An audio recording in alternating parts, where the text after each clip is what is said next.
up guys, Face here. Welcome to the stream. I see a lot of people here. Good to have everyone here. I'll say hello to you guys in just a second. Let me pull out my chat. So today we're going to be checking out the new update. It dropped about maybe an hour or two ago, maybe more. And it looks pretty promising. I have tried a few tanks so far. As you saw, I got a little mastery in the mount there. I won't need this today, so let me actually get rid of that. Okay, so let me have a look at the chat.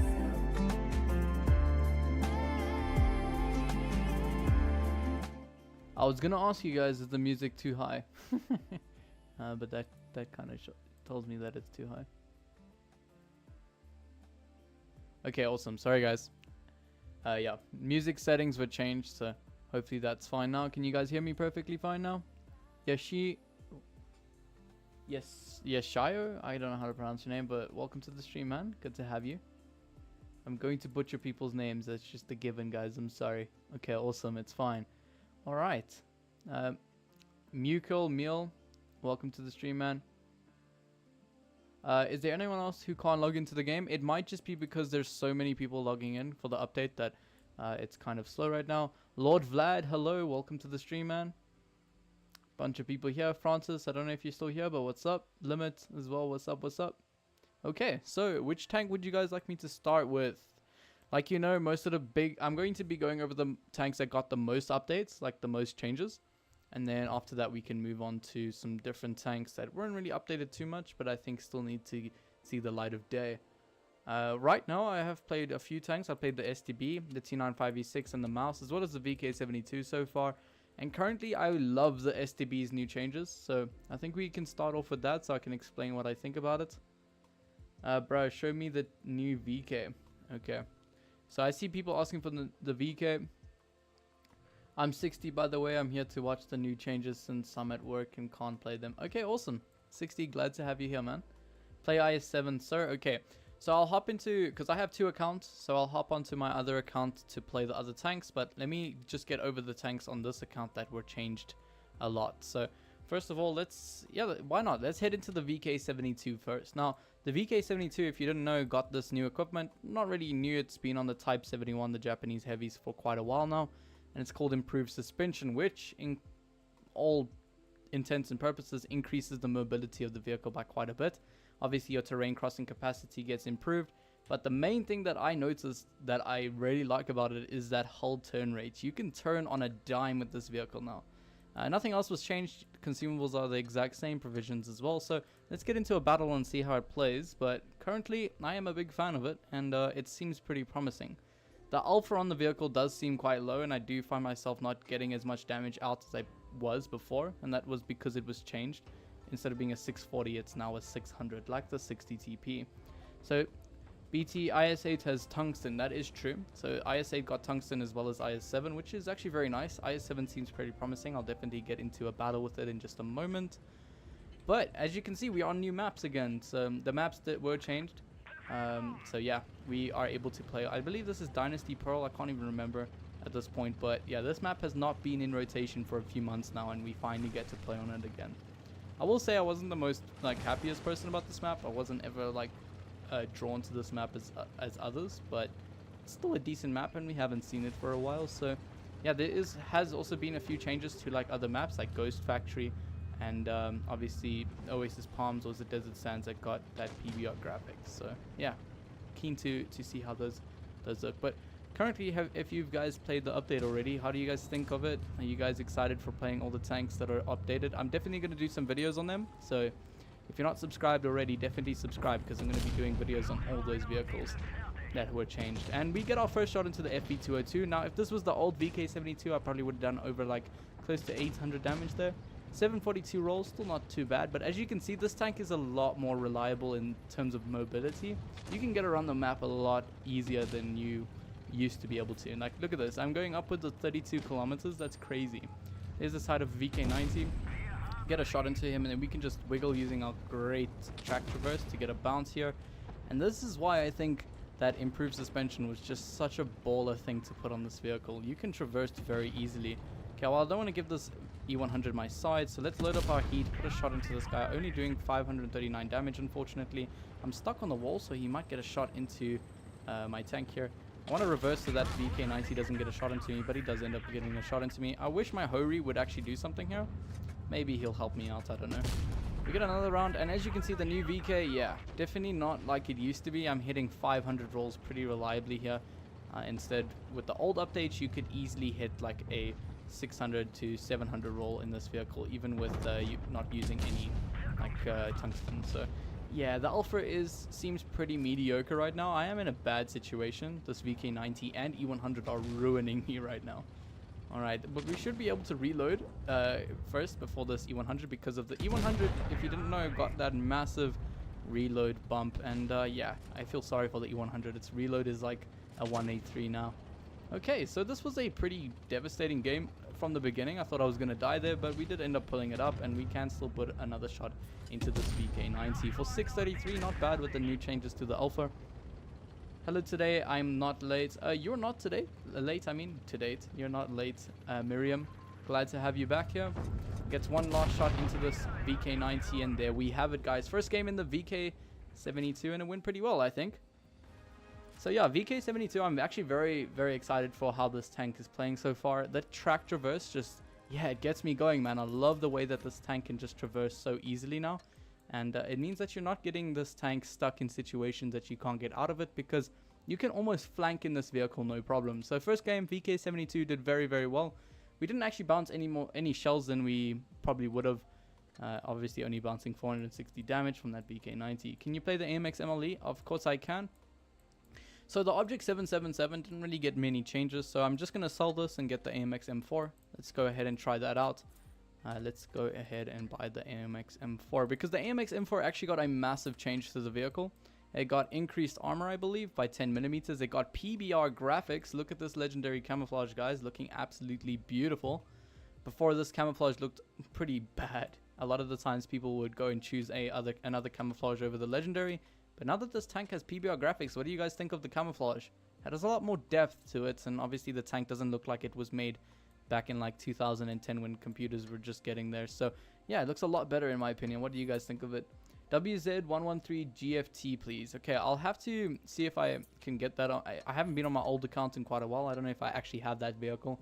I don't have all the vehicles. Like I said, I'm only going to be doing, I have most of the vehicles that are getting massive changes, but I don't obviously have every single tank. Ammo wise, let's actually, you know what, ammo doesn't really matter. Let's just, okay, I want some more HE rounds. There we go. And AMX M4 didn't really get any changes to its equipment. So if what you were running on the equipment last kind of works here. You can change enhanced armor for improved assembly, because the tank does get well, it still has tungsten shells, enhanced, and sandbag armor. So yeah, you can switch that up for double sandbag, which, you know what, I might just do, because we can get that hit points to like a crazy amount. Obviously I'm going to reduce my overall speed, but let's have a look at double sandbag as well as that improved assembly. We have how much HP now? Probably a massive amount, I can assure you. Yeah, 2,875 HP on a vehicle that really shouldn't have that. That is basically the old mouse. Kamisen, welcome to the stream, man. Glad to have you. What tier 10 collector premium is worth it in this update? Can you list the top 5? Okay, so top 10 collectors. I'd probably say the T95 E6, the AMX M4 MLE. The Object 777 is still a fantastic tank, so I'd also suggest that. And maybe the Kranvagn 50 ton, because that thing looks pretty sweet. I haven't played it yet, but it seems to be pretty reliable in this next update. So those are my top 3 or 4 right now. And another one would probably, man, that is quite a good question, because I don't want to just name some tanks that don't really have many things changed to them. I can't think on my head which one got another decent buff, but my first, I can give you 4 right now, and maybe when I think of one later on. But the T95 E6, AMX M4 MLE, the Object 777, and then the Kranvagn 50 ton would be my bet. Yisho, yes, you can buy it, but back same time. Okay, I'm probably missing out something there. Okay, hi FaZe, I just came back to from school. Update is out. Let's go. Yeah, that is true, guys. So you can go and download the updates. It's available for everyone. You know what? A tank that we should get into, AMX M4. That is what I was going to get into. Now, the AMX M4 looks very promising because it got a pretty decent mobility buff, and the armor got slightly better because of that PBR graphic. So I'm actually very interested to how this plays out. I have not tried it just yet. What about the VK90? VK90 seems pretty promising as well, but I would honestly just say I wouldn't really recommend getting the VK90 since you can get the VK72 for free, and it allows you to have a very good tank there as well. But the VK90 doesn't seem like over the top OP right now. You might as well just play the VK72 in my opinion. But it's up to what you guys think. Yeah, so the AMX M4, it did get a mobility buff. I can notice that the traverse speed is a lot better, which is very, very nice. But it also looks like our top speed actually could be a little bit less. I actually can't remember all the buffs that the AMX M4 received. It looks like my team is on the left here, so I can be a bit more aggressive. We didn't lose any alpha, I don't think, and we also didn't gain or improved accuracy at all. So yeah, it's the AMX M4 is not the most updated tank, but I mean it is pretty strong. It lost its tungsten, which sucks, but you know what, it's still gonna hit hard. Let's see, let's get one round into that Type 71 over there. 479 roll. As you can see, you can still hit some pretty nice rolls. Obviously you just won't hit them more as reliably like you used to be able to with the tungsten. 60 TP hits hard, 700 plus rolls for each shot with tungsten. Yeah, I believe 60 TP did get that. Did it actually get improved in its alpha? I can't even remember. I'll have to go and look at the stats that were changed. But currently AMX M4 seems pretty decent. I love the traverse speed buff. Obviously it's very noticeable compared to how it used to be. Look at these two Type 71s. They're focusing me. This tank also lost its AP rounds, which means you don't have that beautiful pen that you used to have, unfortunately. But we still do have heat, which is not the worst round. It is actually probably the worst round in the game. But you know what? I think the AMX's other chance, like the armor being improved as well as the mobility, kind of make up for that pen decrease bit. Yeah. I wish we still had the AP on this tank. Come room, want to discover some tanks. Alright, yeah, we can do that just in a moment. I want to see this tank first. Looks like that Type is actually hitting my hatch reliably here, so maybe we can play the Type next. I don't think the Type got a massive buff though, so yeah, we do have that HP advantage over him, and that is a leopard. I should have gone for the Type there, but my team is not really helping me out. I got two heavy tanks behind me doing absolutely nothing besides letting me die here apparently. And yeah, that is still something that's bad with this tank, is that yeah, people can still hit that hatch no problem. So the hatch is still pretty weak. He's even hitting the small hatches, so yeah, that Type has actually good aim here, it looks like. Hopefully we can get one bounce from him at least. Yeah, he misses that shot, so at least we can drive up forward now and maybe get another shot into him. He did get an increase in his reload, or decrease in his reload, which means he can reload a lot sooner here. Put another shot into his hatch there. It means he's a one shot for me. Hopefully he doesn't hit my hatch now as well, but he's snapshotting my hatch. It seems like he's just an OP player. I wish my team would help me. I have a full HP E100 here doing absolutely nothing, so that's that. We managed to kill this Type 71 though, so, and that just means that this other Type 71 is now coming for me. What a lovely scene, guys. I'm getting rushed by another Type 71. Hopefully he doesn't kill me before I reload. He actually low rolls, but he might kill me with this ram. He does not kill me with the ram. Hopefully my team can actually help me kill this guy. Because this tank got an increase or decrease in reload means that we were actually pretty close in getting that shot out, but the Type 71 also got a decrease in his reload. There we go, guys. There's the AMX. Didn't really go to plan there. We did get penned very easily. As you saw, that guy went straight through that side plate, so that side plate is still very weak. As you can see over here, that side plate very, very weak on the corner. People penned me no problem. This E100 is still here, still alive. Wish he helped me a bit more, but there we go, guys. That was the AMX M4. A win, but not the greatest one, because that could have been a lot more fun there. Alright, let me read some chat here. Alright. What do you guys think of the AMX M4 so far, if you guys have tried it out? Currently, my opinion, it's okay. I will say that my first game in it wasn't the greatest, so I'm not going to judge it too harshly on our first game. Looks fantastic, and that increase in armor on its upper plate, I wasn't able to really notice that game, but that just might just be me. So let's head into another tank that got a massive buff, is the T95 E6. Its gun seems a lot more reliable than it used to be. Wargaming killed the Grille 15. I was hoping for some lovely buffs. Yeah, the Grille 15 unfortunately is left in the dust. This update, it's completely ruined. I mean, the Grille I used to play it a lot back in the day, maybe 5 years ago. But currently, I would never set my hands on the Grille when there's something like the 268 out there. the WZ113 GFT. There's so many tanks that are better than the Grille, yet the Grille is getting a nerf. What do you want to do in the room? Because do you have tanks that we can show off? The only tank I really want to show off the differences are the T110 E4. Otherwise, there's not much point in going to a room. But yeah, let's see what we can do here. Let me go far right with the T95 E6. As you can see, it has that combat stabilization, which is what the VZ55 has. And it allows you, when you're going, I think it's below 10 kilometers, you have an increase into your dispersion. So while your dispersion is decreased by a marginal amount, there's an SDB, fantastic tank currently. There is that Skoda. Put a track shot into him. We actually get nuked by that T110 E4. Put a very quick, nice shot into me there. And we missed the shot on the SDB1. Now, hopefully my team can help me here. We do have a lot of enemies in front of us, which can absolutely ruin us. But as you can see, the reload on the tank also got a decent buff here. Instead of having an 8.1 second reload with, I believe I'm running gun rammer, we have a 7.8. So that is very nice about the tank. Hopefully we didn't get nuked by a T124 over there.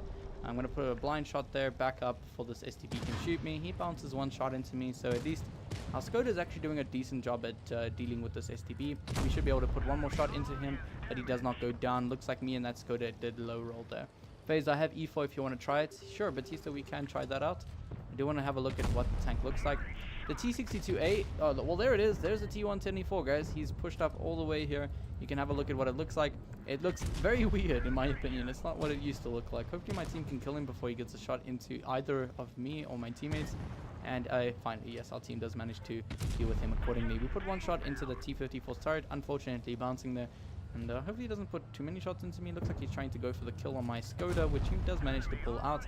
But as you can see, I don't think this tank needed that combat stabilization. Personally, I think this tank could have done a lot better with just a little bit more increase in its accuracy than just giving it stabilization, because this tank needs to move around, and because its mobility is very good, it means that most of the time you're moving too fast for the combat stabilization to actually work.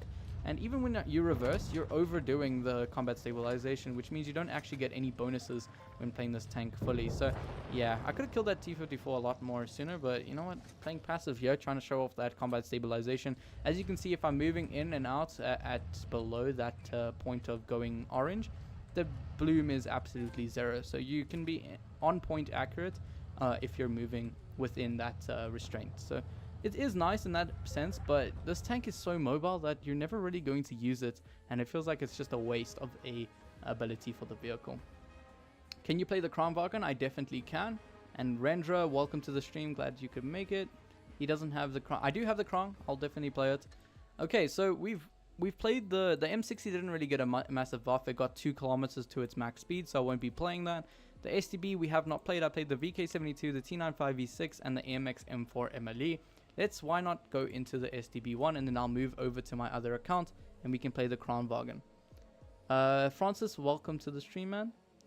Glad to have you. I have 3.5 thousand gold. Do I need to buy crates or save the gold? Definitely save the gold. Black Friday and Christmas auctions are going to be coming soon, so if you save that gold, it just means you can get more tanks later on in the future. So definitely suggest you to do that. Save that gold. Alright, so nice map for the SDB1 here. SDB1 actually got a massive buff. It got AP as its premium shell, so that basically means you get a buff in your penetration. So the penetration on this tank is very nutty. I am currently running gun rammer just to make that reload extra fast, because before it used to be 7 seconds with the calibrated shells, where now with gun rammer you can actually get 6 or 5.9 seconds of reload here with using gun rammer. So it's a lot more reliable, and you can actually put shots a lot more easily with this vehicle than you used to be able to, as well as that pen is just absolutely crazy. With that premium pen, you can basically pen E100's turrets like no problem. I would say if you are struggling to pen targets, to run calibrated shells, but with premium AP, I mean, it's just absolutely crazy that you can pen people no problem now, especially, and the fact that this tank doesn't get a reduction in its AP or premium pen alpha means that you can just spam premium AP. That's why I have more premium AP than I have normal, and it just means you can do a lot more damage. This Batchat is actually going to rush me. Wow, aren't you just a gamer? I'm going to go for a track shot, but I'm going to just have to take a few shots here. What a gamer, guys. the Batchat is the new TVP. He's ammo racked, so his reload is going to be very slow, and he dies for rushing me, so yeah. Get wrecked, buddy. Don't YOLO rush me. Okay, there's the TVP. So TVP actually got a massive reduction in its dumping potential, because now instead of being a 320 alpha gun, it is a 300, and the interclip reload is 1.8 seconds instead of 1.5 seconds. So yeah, the TVP is kind of ruined in my opinion. I don't know if that TVP is still in the bush there. I did kind of miss that section there, but he could possibly still be there. There's the 183, and where did he even pen me? Oh no, it looks like he actually hit my upper hatch. That is crazy, man. That 183 just snapshot my hatch at that angle. That sucked. That was a very nice game cut short there, unfortunately. But yeah, 183 actually, I'm pretty sure it got an increase in its alpha, but it definitely did get tungsten, which is pretty sweet. Francis, RIP. That is, yeah, RIP there. We did kind of get ruined, didn't we? Alright, so let's have a look here. Fotch wasn't really changed. It got a bit more accurate. E100 is kind of useless in my opinion. There's no point in running the E100 now. It used to be one of my favorite tanks, but you might as well just run the VK72 or the 60 TP. So yeah, definitely no point in running that E100 there. So that's unfortunate. We did end up losing that or winning that STB game, but we got ruined by a 183. So yeah, that kind of sucks. Okay, so why don't I just move over to my other account so we can play some more tanks. It will not take too long, I promise you that.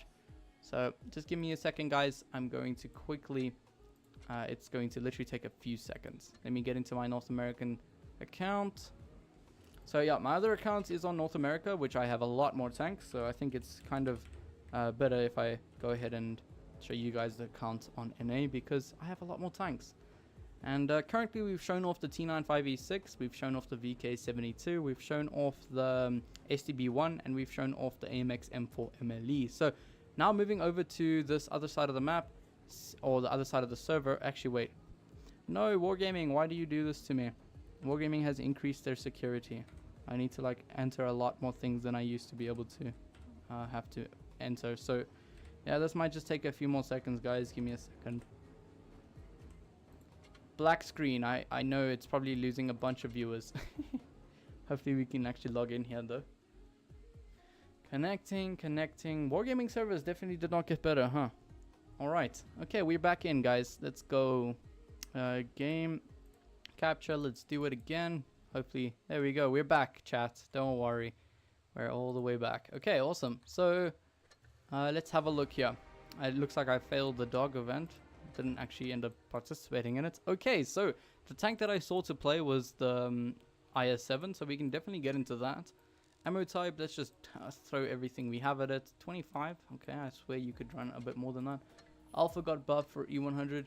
Yeah, Alpha on the E100 got very nice, I will say. You hit like a tank destroyer, but your reload is absolutely crazy. And for a tank that's going to be frontline, I don't think it was necessary to get rid of that. So yeah, have a look, guys. The IS-7 now has tungsten rounds, which means we can hit a lot harder than we used to be able to. Nothing else was really changed. Let's actually get some equipment on here. I don't know why I don't have this equipment. Let's load that up. Awesome. Okay, IS-7, let's head into a battle. Now, IS-7 got a decrease in its traverse speed, so it's a lot slower in its traverse speed. And I believe its top speed was also reduced, which actually sucks. The whole thing about the IS-7 was its mobility, but now it's just lost a bunch of its mobility for tungsten rounds, which means that it can hit a lot harder, but I wish they kind of did a bit more for the mobility, because that was the whole reason I played the IS-7. What about you guys? What do you think about the IS-7's new changes? Currently, they're mediocre, but they could be promising, so let's have a look. I still love the camo you have on the IS-7. Yeah, it is a very, very nice camouflage. I don't know why we're taking so long to get into battle. I think NA is just very slow, apparently. Alright, so hopefully we can get into a game very quickly here. You also have an account on NA? That's dope, man. Yeah, so hopefully we can get into a battle here. It would be very nice if we do manage to do that, because yeah, it looks like it's being very slow right now, unfortunately. Yeah, so let's wait and see what happens here. 31 seconds and we're still not in the game. Which server is better, NA or EU? It actually really depends on where you're situated. The only difference between the servers is the ping. from where you are at. So like currently I'm going to probably run 300 and something ping with the IS-7 on North America, where on EU I run about 180, but there's not much difference in the servers. There is a bit different playstyle, like on EU server people like to camp in heavy tanks, where on North America that does happen but not as much. On North America you get mainly people just YOLO rushing and killing themselves in the first 5 seconds, so yeah, you just pick what you want. Yeah, but it definitely does depend on your ping. Okay, so the IS-7, first game we have here. IS-7 looking pretty sweet. IS-7's a fan favorite. Obviously, it's just very, very nice, well-rounded vehicle. You have a lot of armor, you have a lot of speed, you have a lot of gun alpha. Everything is basically good about the vehicle. As you can see, that traverse speed actually seems not too bad, so I'm curious to see how it plays out here. But yeah, we can use this mobility to get into the front line, but mainly nothing much was really changed about the vehicle. Like I said, it only really got the tungsten rounds and it got a reduction in its mobility, so you pick what you want. But yeah, also we got a new emote, whatever you want to call it, which allows us to ping where we want to go. So our team at least now knows where we are. Now with the IS-7, basically you just want to face your enemy directly. You know what, this thing, the IS-7 actually looks like it got an increase in its freaking traverse speed. I don't remember it being this quick. That tungsten does mean that we can do a lot of damage. I'm going to try reverse side scrape here. Hopefully my team can help me with that SD1, but oh my gosh, look at NA server, guys. We're getting absolutely rushed by enemy players here. There's a Vickers on me, there's an SD1 that's completely rushed me. Hopefully we can kill this T30 before we die, because my team is absolutely just awful here. Hopefully we can kill this T30, and we don't actually manage to kill him. Wow, what is my team doing? I guess I've played EU too long. I forgot that on North America, people just don't help you. They just sit in the back. Well done. IS-7 actually seems pretty decent there. I'll definitely get into another game for you guys. I'm going to get into the Kranvagn and then get back into that IS-7 there, because that was kind of rough.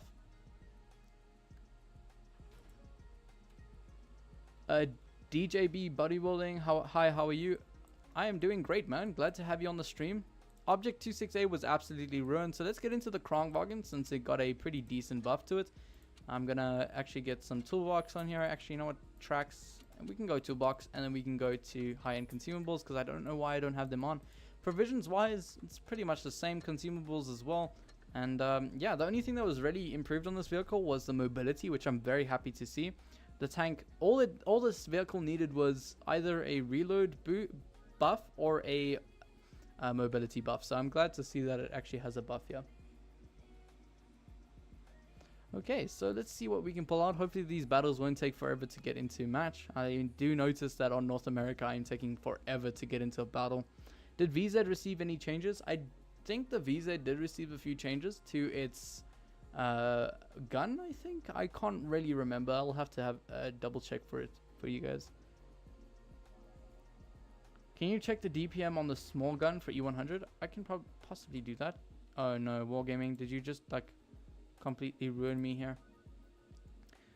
Looks like Wargaming kind of ruined me there, guys. It looks like I went into the battle, but it like said that I was still in the queue. So we'll have to see how this goes. Yeah, this is why I don't play North America. The server is absolutely awful for me.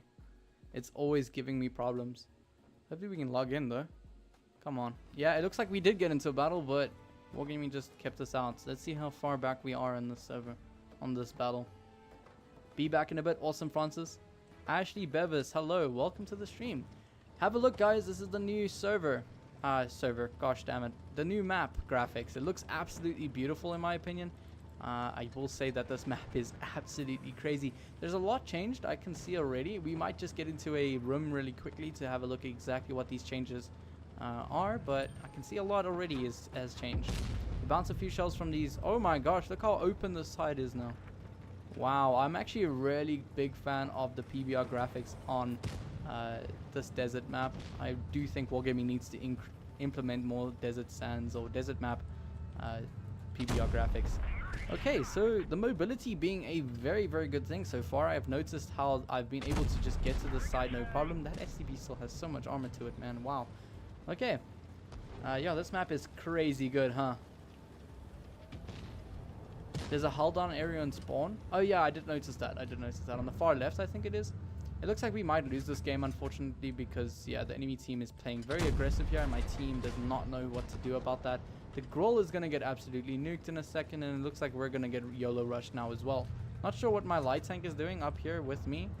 We get a bounce from that E100. Still getting all the bounces. I mean, that's what the Kranvagn does very well at, is getting bounces. But it looks like we unfortunately bounce that E100 in return. So, yeah, we're definitely going to lose this battle. Our 1-2-1B doesn't know what he's doing.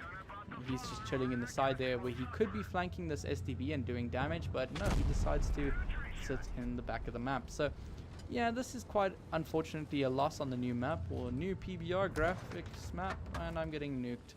Wow, team 1-2-1. Thanks for helping me, buddy. I don't know why I came back to NA server.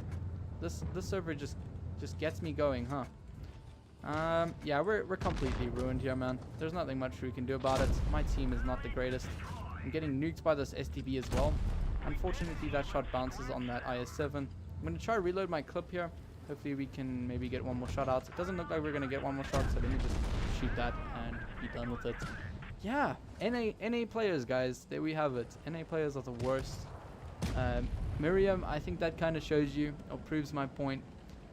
Yeah, North America does have a big difference in players. They're really, really bad. Like that Easter egg is still on the map. Is it? I don't even know yet. Is that Easter egg still there? I'll have to check that, but obviously we weren't able to check it in this battle, unfortunately. Hopefully we can get a good game here though, because that was awful. What was my team there? Yeah, let me check that E100. I will definitely do that for you. So if we go ahead and look at the E100, German nation, E100 over here with the stock gun. It looks like it's, yeah, the DPM. It's pretty, the gun seems pretty equal to what it used to be. 2,200 damage per minute is nothing crazy. It's pretty much the same as the the max gun. The dispersion seems pretty bad still. 12-second reload's pretty bad as well, as you can see. However, the 640 alpha gun now actually, or 680 alpha gun, because it got boosted up, it does have a 18, almost 19-second reload now, which is just absolutely bonkers. What did Wargaming do to this gun? Just for a 40mm increase, we got like a 2-3 second increase in reload. That's just crazy.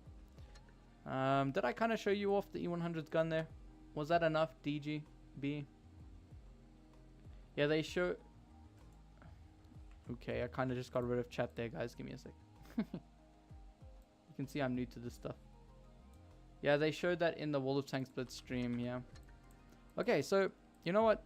What tank was... Okay, T57, basically no point in running this vehicle. Actually, it still has a shell reload boost. I thought they were going to get rid of that. Maybe they changed their mind? I thought they were going to get rid of the shell reload boost. But it definitely did get that increase or decrease in its interclip reload. As you can see, let's have a look here. 2.5. Wait, what? Is this not changed? Is it not changed on this? What is happening? I'm pretty sure things were changed here. Let's have a look. Don't tell me like the buffs weren't like implemented to my North American account. That would kind of suck. I'm pretty sure the T57 was supposed to have like a 2.8 second reload now. Damn, I thought it got buffed because it's the mouse gun. Yeah, it is actually the mouse's gun. So yeah, I'm pretty curious to why it doesn't look the same. Like if we have a look at the mouse right now, 11.51 second reload has a 5-second aiming time. I'm kind of thinking that my NA account didn't get the changes because yeah, as you can see, E100 has a 5.9 second reload to its to the master's gun, where the mouse actually has a 5-second reload. So yeah, the master's gun is still much better. I'm actually contemplating if my NA account actually got the buffs or not. Let's have a look here. I'm pretty sure they did because a lot of my things don't have their ammo. We can have a look here with the reload. Yeah, it definitely did. The T195 is back to its normal state. This is basically what the T95 used to be like, if you guys are wondering. Let's actually get into a game with it. Why not?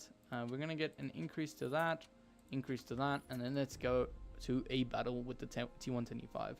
Now, T125 was changed quite a bit as well. It got a boost in its turret armor. It got a decrease in its armor on its upper plate, but in return, it got better DPM. And I believe the gun handling is the same, mobility is the same as well. So we'll just have to see how this really pulls out. Was that turret armor really worth it?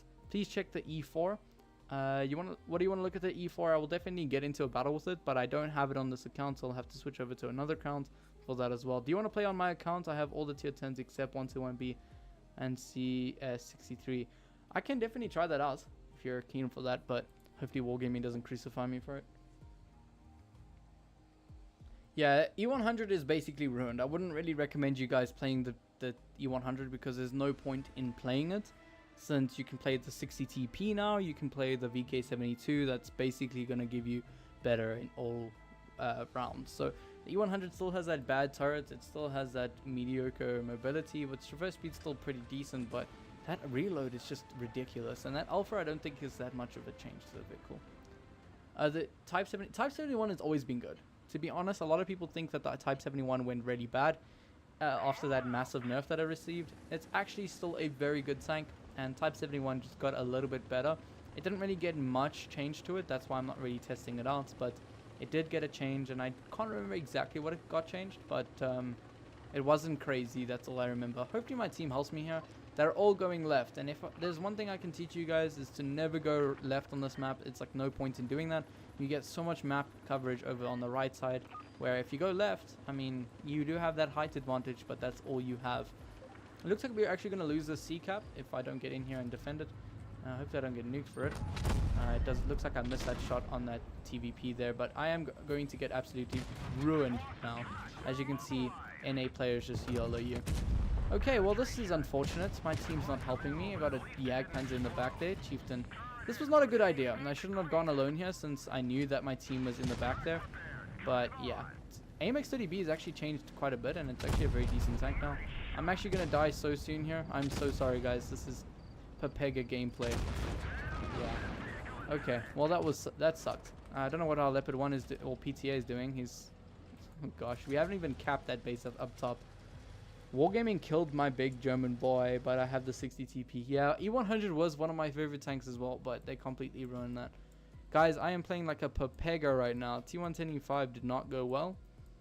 60 TP did get a pretty decent buff to it. So I'm pretty sure its alpha did its alpha get increased? I'm pretty sure its alpha got increased. Let's have a look.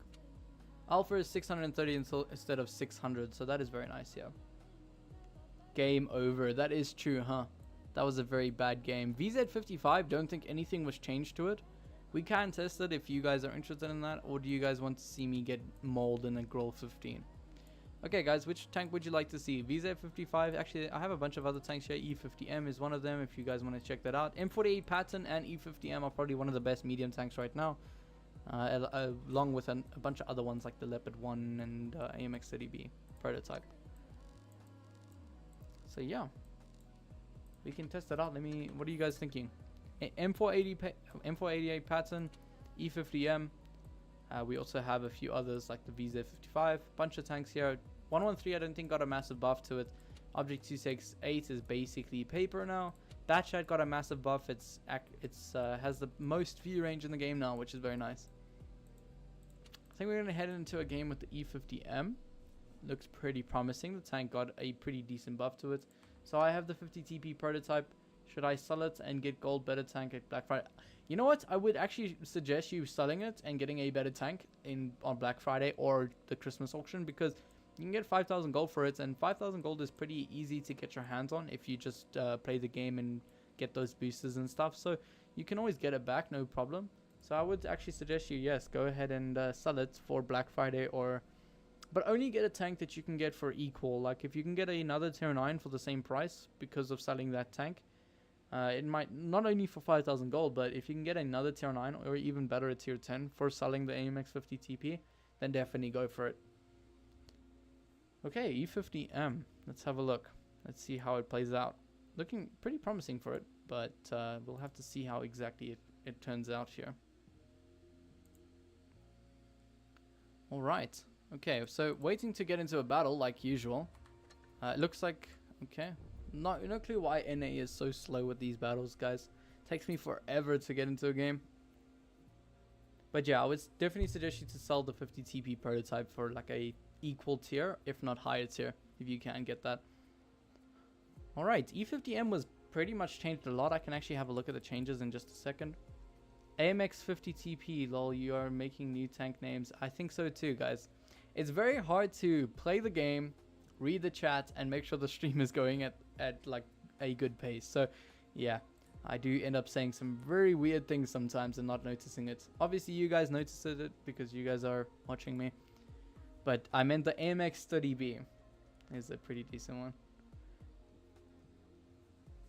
Yeah, it looks like Wargaming does not want us to get into a battle here. We do finally get into one on Falls Creek. Falls Creek didn't get any changes, unfortunately, so very curious to see what we can pull out here. But E50M got a massive change to it, and here's that new tier 10, the CS-63, which so far I think is pretty awful. The tank isn't something to write home about. Obviously, you'd rather play like a Leopard 1 if you're going to play that tank, because that tank has no gun depression, it has absolutely no armor, and its gun is it's okay. The main thing about it is its mobility, but the Leopard 1 also is a very mobile tank, so I don't see why you would play the CS-63. If you guys have the free XP, I don't actually suggest you going ahead and grinding for the CS-63, because, yeah, you can do a lot better with the Leopard 1. If you're I think that tank is only useful if you're a tank collector. Okay, E50M, let's have a look if we can pull this game out here. Gonna try spot off this section here, get a shot into that Vickers CR there.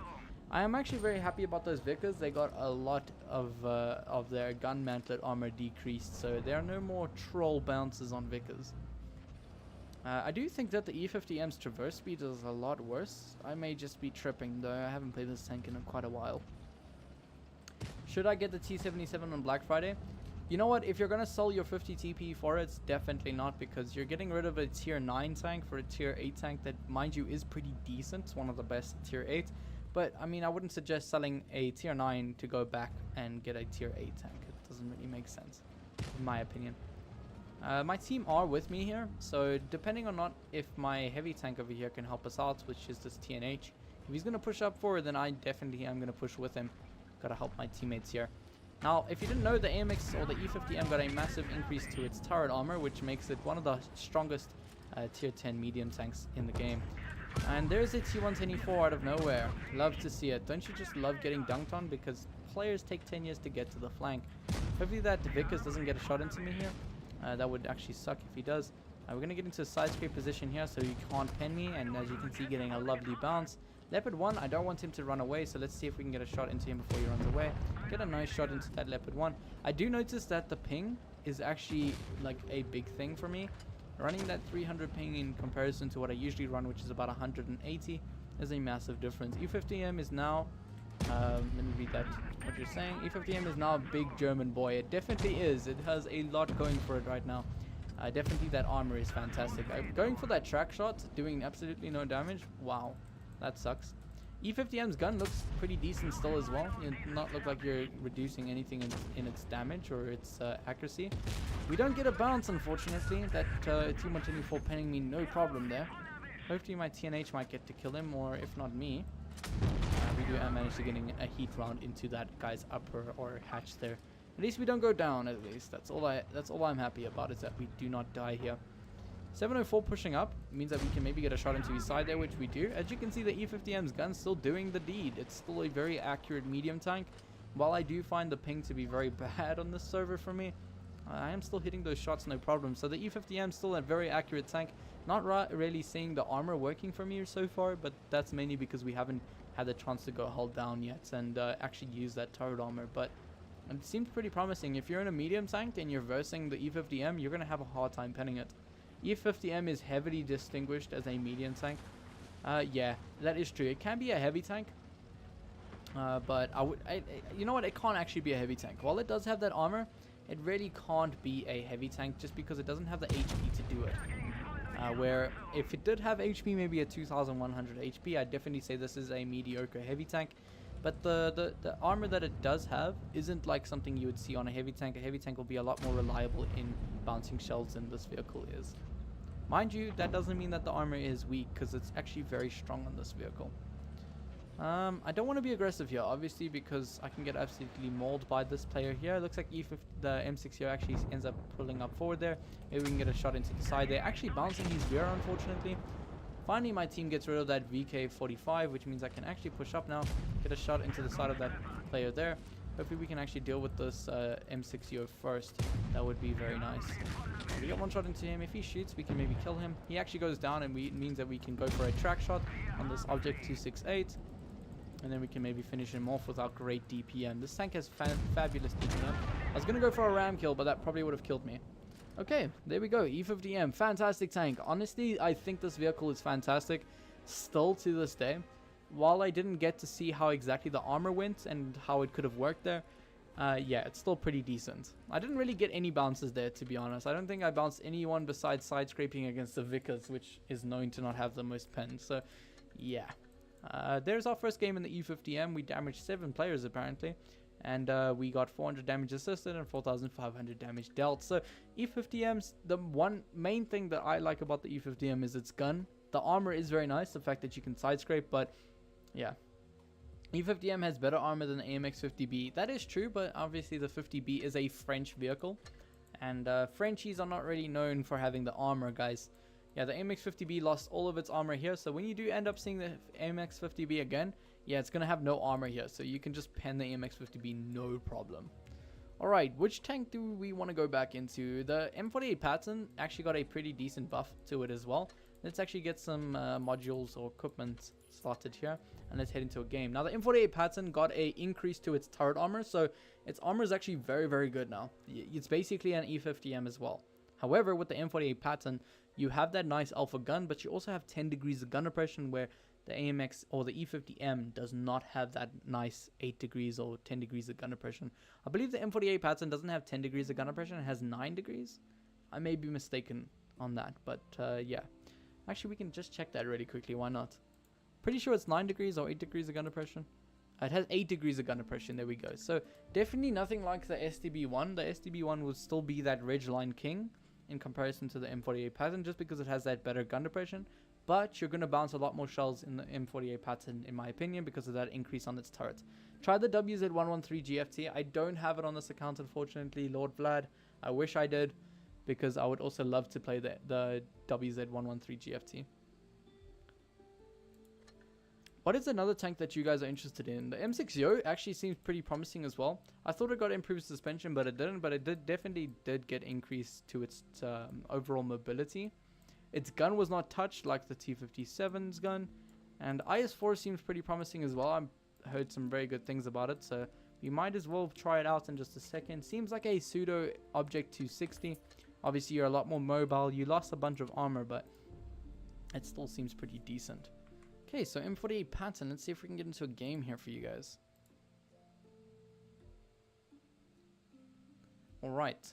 Hopefully we can... Obviously, guys, if you are enjoying this, obviously it's not the most informative thing out there, but I am discussing the vehicles and their changes so far. We have currently seen Desert Sands, which looked pretty promising. It looked really, really nice, I will say. You know what? Before we get into another game, let's actually go and have a look at the new map designed for Desert Sands. It looks beautiful in my opinion. Let's get into a mobile tank like the M48 Patton, and let's have a look at all the changes that are on the map. Obviously, Wargaming has discussed the changes already, and you've probably seen them, but I haven't personally seen too much on it, so I'd love to see how it all looks out. Now that plane is definitely different, and the medium flank looks a lot more flat. There's not as much like dunes as I can see so far, so, and it also looks a lot more open, so it looks like you're more prone to actually getting nuked off the bat of the game. That back end there doesn't look as high as it used to be, so maybe tank destroyers don't have as much gun elevation as they used to. Juggernaut, good morning everyone. Welcome to the stream, Juggernaut. Glad to have you, man. Looks like the plane actually got a decent increase to it, but it looks like the back end is a bit more higher, so medium tanks like the M48 Patton can't actually go hold down on it. The rest over here looks pretty much the same. Yeah, I will say that the dunes over here look a bit smaller. I may be incorrect about that.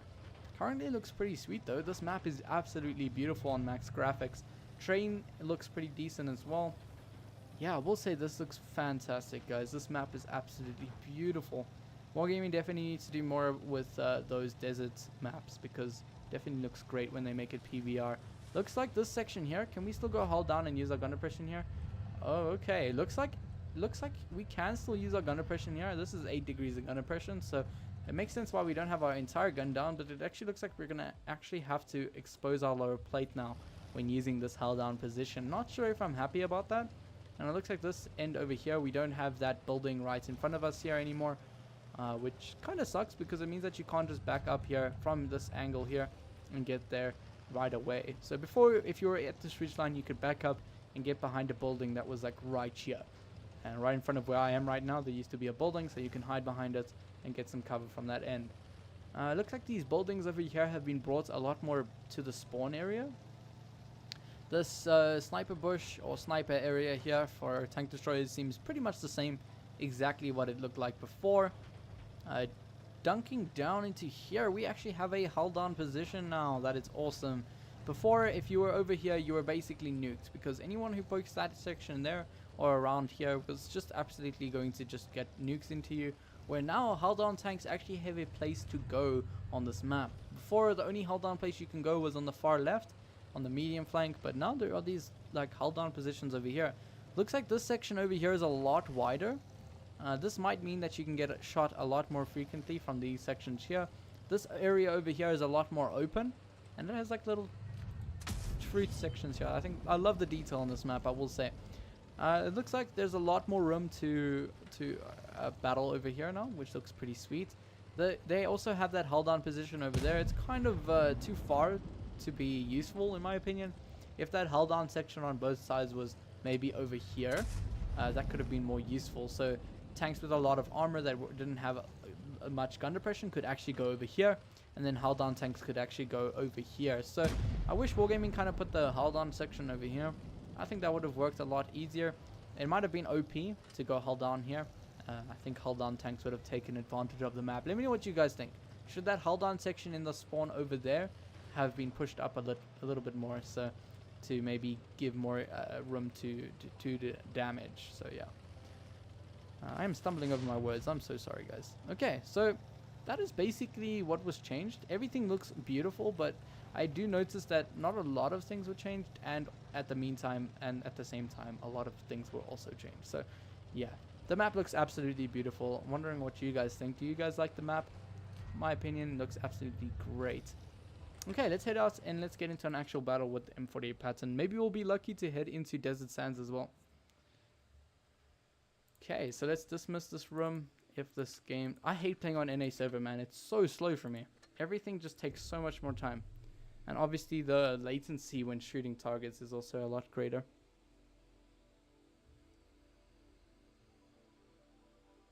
Okay, hopefully we get into a decent game. And hopefully soon, because... yeah, NA is really taking quite a while for me to get into a battle here. We can quickly have a look.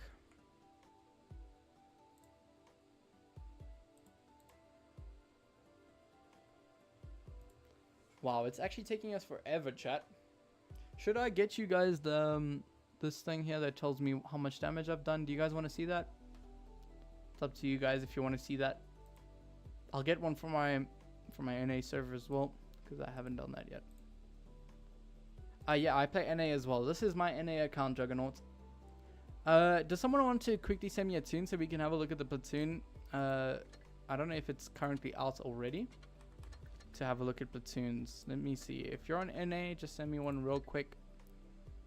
These guys I don't think are on this. Okay, what Juggernaut? What's your IGN, man? I just want to have a look at the Platoon screen.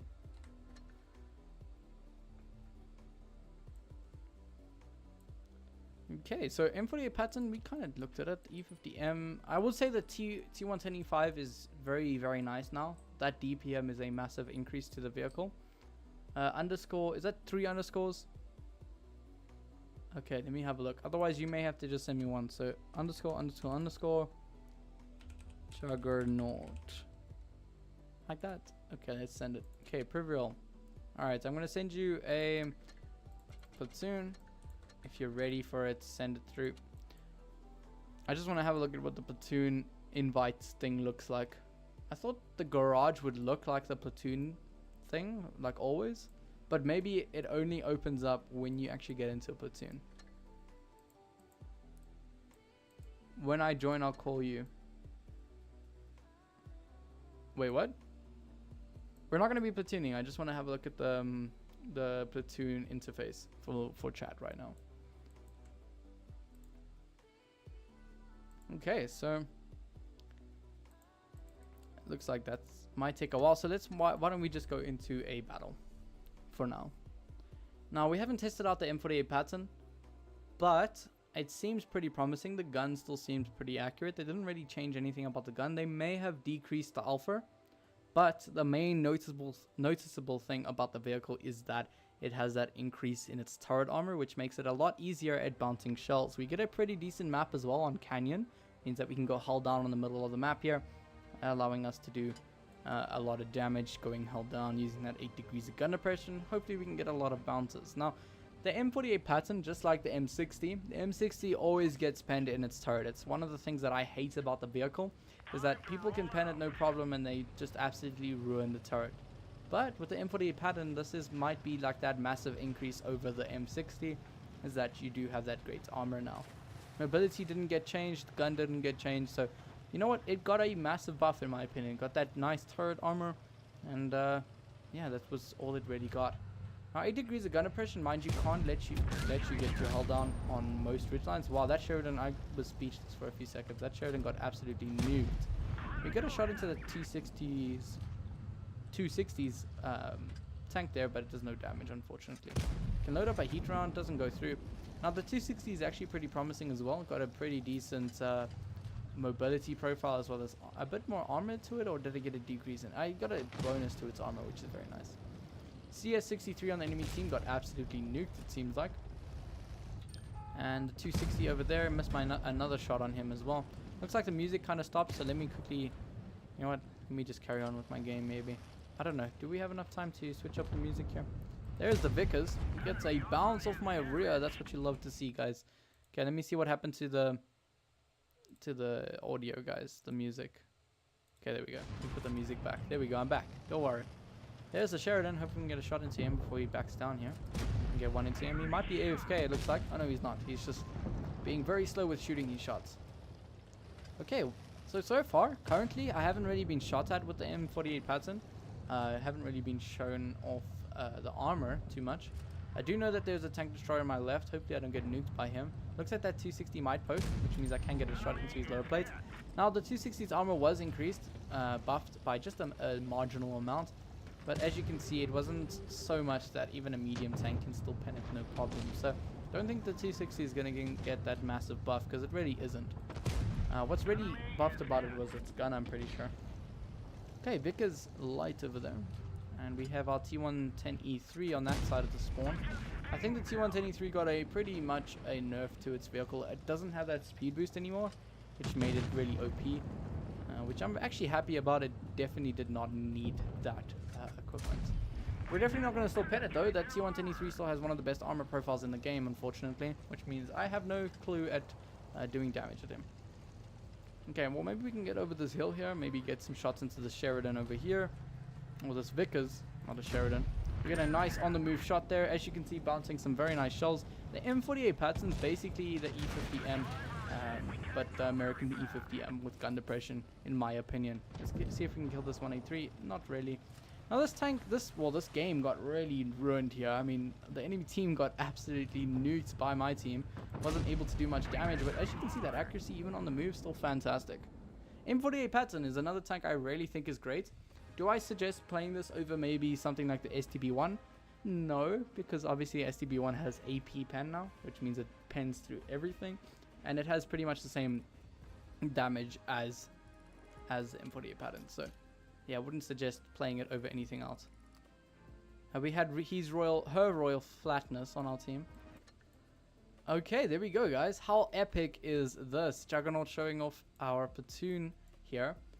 That is so sick. I will say. Now we do get that option to send requests, friend requests. We can chat and we can check the player's profile through this home screen here. We can also maybe have a look at our own profile. Yep. This interface is absolutely awesome. We can change up the tanks in the garage so our platoon mate can see exactly what we're running. That is so epic. That is really, really sick. I kind of think that the sizes look a bit weird. Obviously the tank looks a lot bigger in your garage when you're not in a platoon here, looks like. But this is so epic, guys. What do you guys think of this? I think this is just absolutely crazy looking. That's awesome. And then if you go ready, it just glows green. And then if Juggernaut also gets ready, it gives us 5 seconds, and then it'll hit us into a battle, which is pretty epic. But yeah, that is so sick. I will say this is really, really cool. Kranvagn, yeah, this is really cool. You can see the comparison of the vehicle sizes as well. And Batchat being extremely massive for a light tank. This is so cool. I'm actually flabbergasted at this because this really looks epic. I'm wondering what you guys think in chat, but this looks really, really cool. I'm a big fan of it. Okay, so that's pretty sick. I can't play right now. That's alright, man. But basically, guys, if you ready up, you're gonna get a green thing around your name. So if your platoon mates is ready, it'll be green. And then when you also ready up, you get 5 seconds, and then it'll send you to the battle. So you don't wait, 2 platoon. Oh, you can also get out of it. So if you want to have a look at your garage normally, you can get out of it and just sit in garage with your platoon mates. So that's pretty sweet. That's pretty sweet as well. Awesome. Love to see it. I wish there was an option to just like exit out of the platoon from this page here. But, oh no, there is one. Up here at the top left.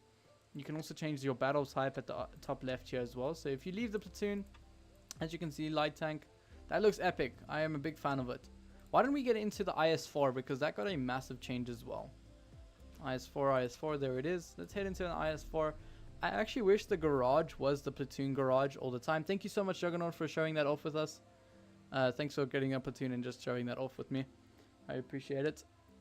So IS-4 got a pretty decent buff, in my opinion. I mean, its armor got absolutely nuked. It has no armor like it used to have. Its gun got a bit better, and its mobility got a massive increase. So very curious to see how this runs. Obviously, it doesn't have that improved suspension like I wish it would have gotten, like the VK72 now has. But let's have a look at how it plays out.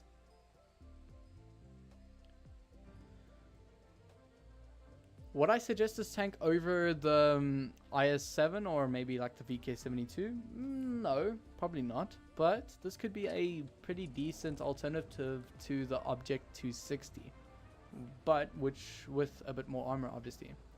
Now, the IS-4 used to be that king of heavy tanks. It had all the armor you could ever want. It had a very fast-firing gun. It had a lot of heat pen, which means you could go through everybody. Where now it's just more of that mobile heavy tank, not as armored as it used to be, but obviously has that really nice mobility profile now. As you can see, we're actually moving a lot quicker than we would have in the last IS-4, so it actually feels like an IS-7, a pseudo IS-7 now. I wouldn't say it's better than the last IS-7, but yeah, because IS-7 did get that increase to its alpha with that tungsten. Well, not really an increase to its alpha, but it got that increased chance of doing max damage. There's the convoy over there. As you can see, the gun accuracy being way better than it used to be. You can actually snap shots in this tank, no problem. Now, there's the WZ trying to flank me over there, hoping my team can do something to him and maybe kill him. If the Leopard PTA had a better response time, we would have easily been able to kill him. It actually looks like we actually lost our really good heat pen, because I cannot pin that Jagdpanzer's turret there, unfortunately. Now, this light tank is going to cause us a hell of a lot of problems if he does not go down. As you saw for just a little split second there, the T62A actually got an increase to its armor, like by a marginal amount. That tank has so much armor now. It's actually crazy that I can have that much armor. I'm actually stoked to playing that tank. As you saw there, that tank is hardly held down and has so much armor. It looks like we're actually going to lose this game though. Unfortunately, people are going straight through my tank's lower plates still. So yeah, the lower plate's still weaker than it used to be as well, and the upper plate mainly is what's very weak about this tank. Don't think you're going to bounce many shots from people, because you're really not going to. As again, a medium tank is just pinning me no problem in a heavy tank. So like I said, don't think that you're going to bounce many things with this vehicle, because it really just won't happen. The main thing about the IS-4 now is that it is a lot more accurate. It's more mobile. We still get ruined, but mainly my E3 is AFK, my E50M in a medium tank is going to the heavy flank. If he went to the hill, he could have dealt that with that 62A, but the enemy team did a really good job there. IS-4, I'm actually really happy about it. It seems pretty decent. I'm actually going to get into another game, but it looks very strong right now. Yeah, the IS-4's lower plate is very bad, but in another way, you could say that it's still very good at side scraping. So people are not really going to pin this thing in a side scraping position still to this day. So even though that it's been heavily nerfed on its armor, it's still going to be very good at side scraping, and now it's a lot more accurate and it's a lot more mobile. So overall, the IS-4 got a massive buff, and I'm actually very happy about it. That game was absolutely awful. Our team did not know what they were doing. Let's have a look at our team here. Yeah, I was hardly alive, and we managed to do top damage. E3 and Waffle were AFK. That's unfortunate. Okay. Well, let's head into another game in the IS-4 because I think we need to give it a bit more love there. IS-4, fantastic. A lot of people thought that the IS-4 was going to be absolutely awful, but I can see this still being a very competitive tank. And I don't think it's going to be in tournaments because there's nothing crazy good about it. I mean, the Object 777 still has more DPM in this than this IS-4. Mind you, the Object 777 doesn't have as much turret armor as the IS-4. It still has that great mobility as well. So the Object 777 now just feels like a better IS-4 because the IS-4 is now tuned to being more of a mobile heavy tank than that brute armored heavy tank that it once was. Where the Object 77 isn't really about its armor, it's more about its mobility and DPM. So it looks like Wargaming kind of just made the same tank. So the IS-4 could be a tech tree version of the 777 basically. But yeah, I would definitely say the 777 does have the slight advantage over this vehicle. The mobility is a lot better though. The track traverse seems pretty much the same, if not a bit better than it used to be. But the mobility going 30 kilometers, I think this vehicle used to go about 27 kilometers on max speed or 25. So yeah, this is crazy. I'm actually about to hit 40 kilometers per hour in this vehicle. So it's really, really nice. I don't want to be too aggressive like I was on the IS-7 game because I got absolutely ruined. People just started YOLOing me. But I do want to get into a position where I can counter these enemy teams. There's an E100 with his awful reload time of 20 seconds basically. Yeah, IS-4 actually seems very promising, guys. I am a big fan of the IS-4 right now. Hopefully we can get a bounce here. It actually looks like I over-angled there and got my track completely penned through. And that E100's alpha is so nice now. We can maybe go for a track shot, making that 60 TP gun depression not work there. Now, like I said, you're not going to bounce as many things as you used to in the IS-4. You will actually probably get penned a lot more easier. But that gun, dude, that gun feels so nice on the IS-4. I'm actually so happy about the IS-4, guys. It looks to be one of my favorite tanks so far. Because, yeah, that accuracy, fantastic. It means that you don't need to spend time in front of enemies. And as you can see, I'm snapshotting very, very easily. And I get shot by this waffle tractor that came out of nowhere, unfortunately. But maybe we can get another shot back into that 60 TP. The DPM on this vehicle is also pretty decent. Progetto finally going for the waffle, but missing all his HE rounds here, it looks like. We're going to get another shot into that 60 TP, but taking another one. Yeah, definitely the armor not working as well as it used to. Before you could bounce a lot more with the IS-4. Now, yeah, not so much. Hopefully getting a kill in that IS-4. We do manage to do it, and we don't die by this waffle, which is very, very nice. The turret armor on this vehicle is still very strong, so I don't think you're going to get any reduction in that IS-4's armor on its turrets, because you're still very, very strong. I don't know how this Progetto has pushed this waffle like a few times now. I'm getting pushed by my 60. Wow, buddy, you're such a clever guy. Pushing your teammates. Okay. That was actually a very nice win now. We did make up for the IS-4. Honestly, I am a big fan of the IS-4, and this is probably one of my favorite tanks right now because of how mobile and accurate this vehicle is. I don't know why Wargaming made it so accurate. If I was actually just concentrating on the game, I probably could have gotten another shot out here, but yeah, this is fantastic. Love this vehicle. IS-4 is back in the game, guys. IS-4 was kind of left out. Oh wait, there's still another guy left. What am I doing? I keep going AFK and there's people left in the game. Looks like it's just this Leopard 1. Maybe we can get one shot out without dying. That would be very nice and appreciated, Wargaming. But yeah, guys, this mobility, fantastic. I'm a big fan of it. I will say that this is one of the best things to have happened to the IS-4. I don't even care that it's lost that armor. The mobility, I'm going 40 kilometers. This is basically an IS-7 with like a very accurate gun. 8.1 seconds of reload as well. Yeah, this is basically an Object 7.7. That is all I can really say about it. I'm not sure where this Leopard 1 could be. He could be up top there, but do I really want to risk it for the biscuit and just show my butt to him? He might be in our spawn as well. He could be hiding up on that hill. But no, there he is. There's the Leopard 1. That mobility, guys, I'm actually very happy about this tank. Fantastic. If I would suggest you guys, if you're going to grind anything, rather grind the IS-4 than the IS-7, because IS-7 seems pretty promising with that nice alpha, but this vehicle obviously has a way better accurate gun now, and a lot more mobility. Oh, okay. Very long game there, but fantastic tank. Polish meds look good. Personally, no. I think that the Leopard 1 is still going to be a way better choice than the Leopard 1. Mainly because, I mean, the Leopard 1 is going to be a better choice than the Leopard 1. The Leopard 1 is still going to be a massively better choice than those new Polish vehicles. If we have the new CS-63 and we have a look at the DPM, it has 2,955 DPM. If we have a look at the Leopard 1, which, mind you, this is both vehicles not having any equipment, Leopard 1 has 3,500. That is 600 basically more, 500 and something more damage per minute stock on the Leopard 1 than you do on the CS-63. The mobility on this vehicle on the Leopard 1 is still 65 kilometers max speed. And if we have a look at the CS-63, it's a maximum of 56 kilometers. So the CS-63 is a slower vehicle. It has basically the same armor as the Leopard 1. It has less DPM. It has less gun handling. So the gun is way better on the Leopard 1 still. And the CS-63, all it has to it is decent mobility. Everything else pretty awful, because the Leopard 1 has that 8 degrees of gun oppression, where the CS-63 only has, which has the same amounts of gun oppression. The Leopard 1 used to have 9, but they nerfed it in the current update. So it used to have 9, now it has 8.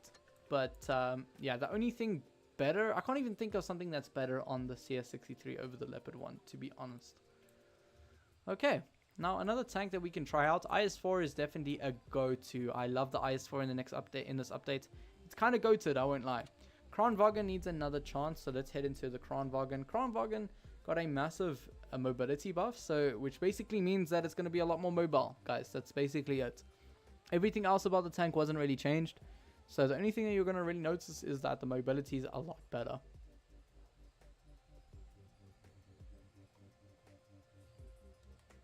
Okay, can you guys even hear the music? I don't even know.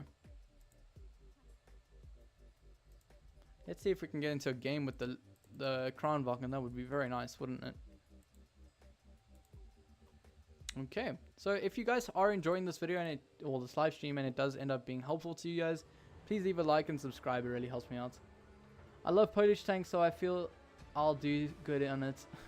That is one way of doing good in the game. If you like a tank, you're going to possibly do better in it. Where if you hate a tank, you're probably going to do bad in it. But overall, the new Polish medium tanks are not the greatest compared to many other medium tanks in the game. Now, the Kranvagn got that mobility buff, and it still has its super speed boost, which means it moves a lot quicker. As you can see, even that traverse speed's a lot better than it used to be. The Kranvagn can also now get into positions it used to never be able to. The Kranvagn was always the tank that was at the back of the map all the time, because it was just so slow and would never get to the positions it needed to get to on time. Where now, that 35 increase or 5 kilometers increase to its top speed means that you can actually get into the front line, which I am currently right now, but it doesn't mean that it's going to help me in this case, because the enemy's heavy tanks are nowhere to be seen. Looks like they went to the middle of the map there. Looks like the enemy team has a T57, an E6, and a VK90. So VK90 might be in front of me here. No, that doesn't look like it. VK90 is actually at B cap, so we can actually start moving over here, see if we can get into the rear end of this VK90. There are two 183s somewhere, possibly on the left here. Yeah, that is a scary sight to see. Two 183 is definitely not what you want to see. The 60 TP was made for me. Yeah, the 60 TP I think was made for everyone, because that tank is just epic. Epic all-rounded vehicle. There is a VK90. We get one shot into him here. We're going to go for a... Wow, the VK90's lower plate is absolutely busted. What? With AP rounds, I cannot even pen it. It's like a VK72 on steroids. Okay, so VK90 looking pretty promising, but like I said in the beginning of the stream, I don't think it was like crazy buff to the fact that you could possibly choose it over any other vehicle. As you can see, that side armor on that track wheel there is still very, very weak. Means that we can still kill him, no problem. And then maybe kill that T57, not quite. Okay, Kranvagn still has that fantastic reverse speed as well. You can get up to 20 kilometers reverse speed on this vehicle, which is also just fabulous. Okay, all this leaves is two 183s left. We can get one into that 183 over there. Accuracy on this vehicle, not the greatest, but it's still not the worst you will ever find. Let's see if we can maybe deal with this 183 after I reload my entire clip. We reload our second shell. I'm going to wait for my third shell to go, and then I'll just YOLO rush this 183. Okay, let's have a look. Okay, 183, we're going to get one shot into him. Don't want to bounce these shots. 333 roll, that's an awful roll. Thank you, Wargaming. And we're going to go for one more shot before this Fotch deals with him, but we actually end up bouncing that shell, unfortunately. Wow. 183 actually did get an increase to its armor. As you can see, that turret, my gosh. When that thing is going hull down, it is so damn strong. I'm not even going to go for him. Oh, wait, Fotch. I'm sorry, Fotch. You were reversing weirdly, my man. I could have killed that 183, and then he would have probably survived. So that was kind of on me. I'm going to reload my entire clip and then maybe get a high explosive round into this guy. He does angle. Wow, okay, I guess that was my punishment for not shooting that 183 to help my teammates. So we end up not doing much damage to that T95 E6. But we do end up winning, so yeah, awesome. The Kranvagn, I wouldn't say is the most changed vehicle out there, but that mobility seems very, very epic. If you're in a platoon with two Kranvagns, it seems like it's going to work very well. Okay, 3000 damage, not the worst that we could have done in the Krang, but obviously the Krang is a lot better now in terms of its mobility, and that's what's really all it needed. Now let's have a look at the Yo. I'm still going to use the 2-shot gun on this Yo, because in my opinion the 2-shot gun on the Yo is the best thing you could possibly ask for.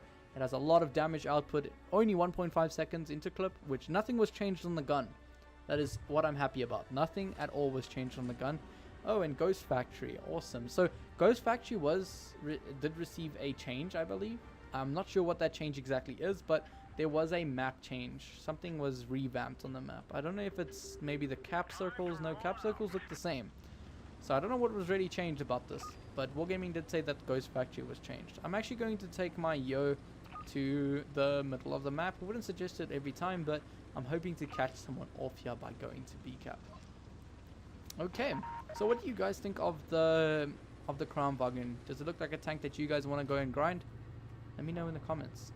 I'm going to cap this base and hopefully counter someone capping C-cap. The tier 7 and tier 8 look like chronicle ducks. Yeah, they do. They do really look like the Yos, the tier 7 and 8 definitely look like a weird bunch of people, or weird bunch of tanks. There's the bat chat, but looks like my Yag Tiger kind of gets in the way here before I was able to get a shot on them. I did want to counter him, so yeah, that sucks that we weren't able to. We get one shot into him. We can get one more shot into that Yo and then pull forward. And that is what the Yo is just so good at doing. And if you didn't know, the Yo actually got a massive increase to its mobility. So it's now a very mobile tank mixed with the fact that it still has its really good gun. Yeah, Yo looks very promising, guys. It actually might go into meta, but yeah, I don't know about that. T57 is still a tank in the game, but obviously its interclip reload was reduced. Okay, actually, you know what? I don't even know if the T57 actually kept that reduction that Wargaming said that they would keep on it. Our first shot on that 268 kind of goes awfully there. We do end up doing no damage. I'm going to wait for him to pull forward so we can put another one into his tank. And then we just wait 20 seconds and we can put out another 1000 damage. So very excited for dumping on this M60 over here. I want to put 2 shots into him if I can. Let's pull down. As you can see, the mobility way better. You're moving a lot quicker in this vehicle. 35 kilometers instantly. Let's pull out in front of this Yo. Maybe we can get an HE round into the back of his tank there. We put out one, but it doesn't do much damage, and we can kill him with the last shot there. And again, a team that is absolutely getting ruined. The enemy team is basically dead here, and we have done absolutely no damage, unfortunately. Maybe we can get some shots into this 50-120, but he's basically hiding in the back of the map. So yeah, the only tank that we can actually possibly fight is this Object 140, wherever he is.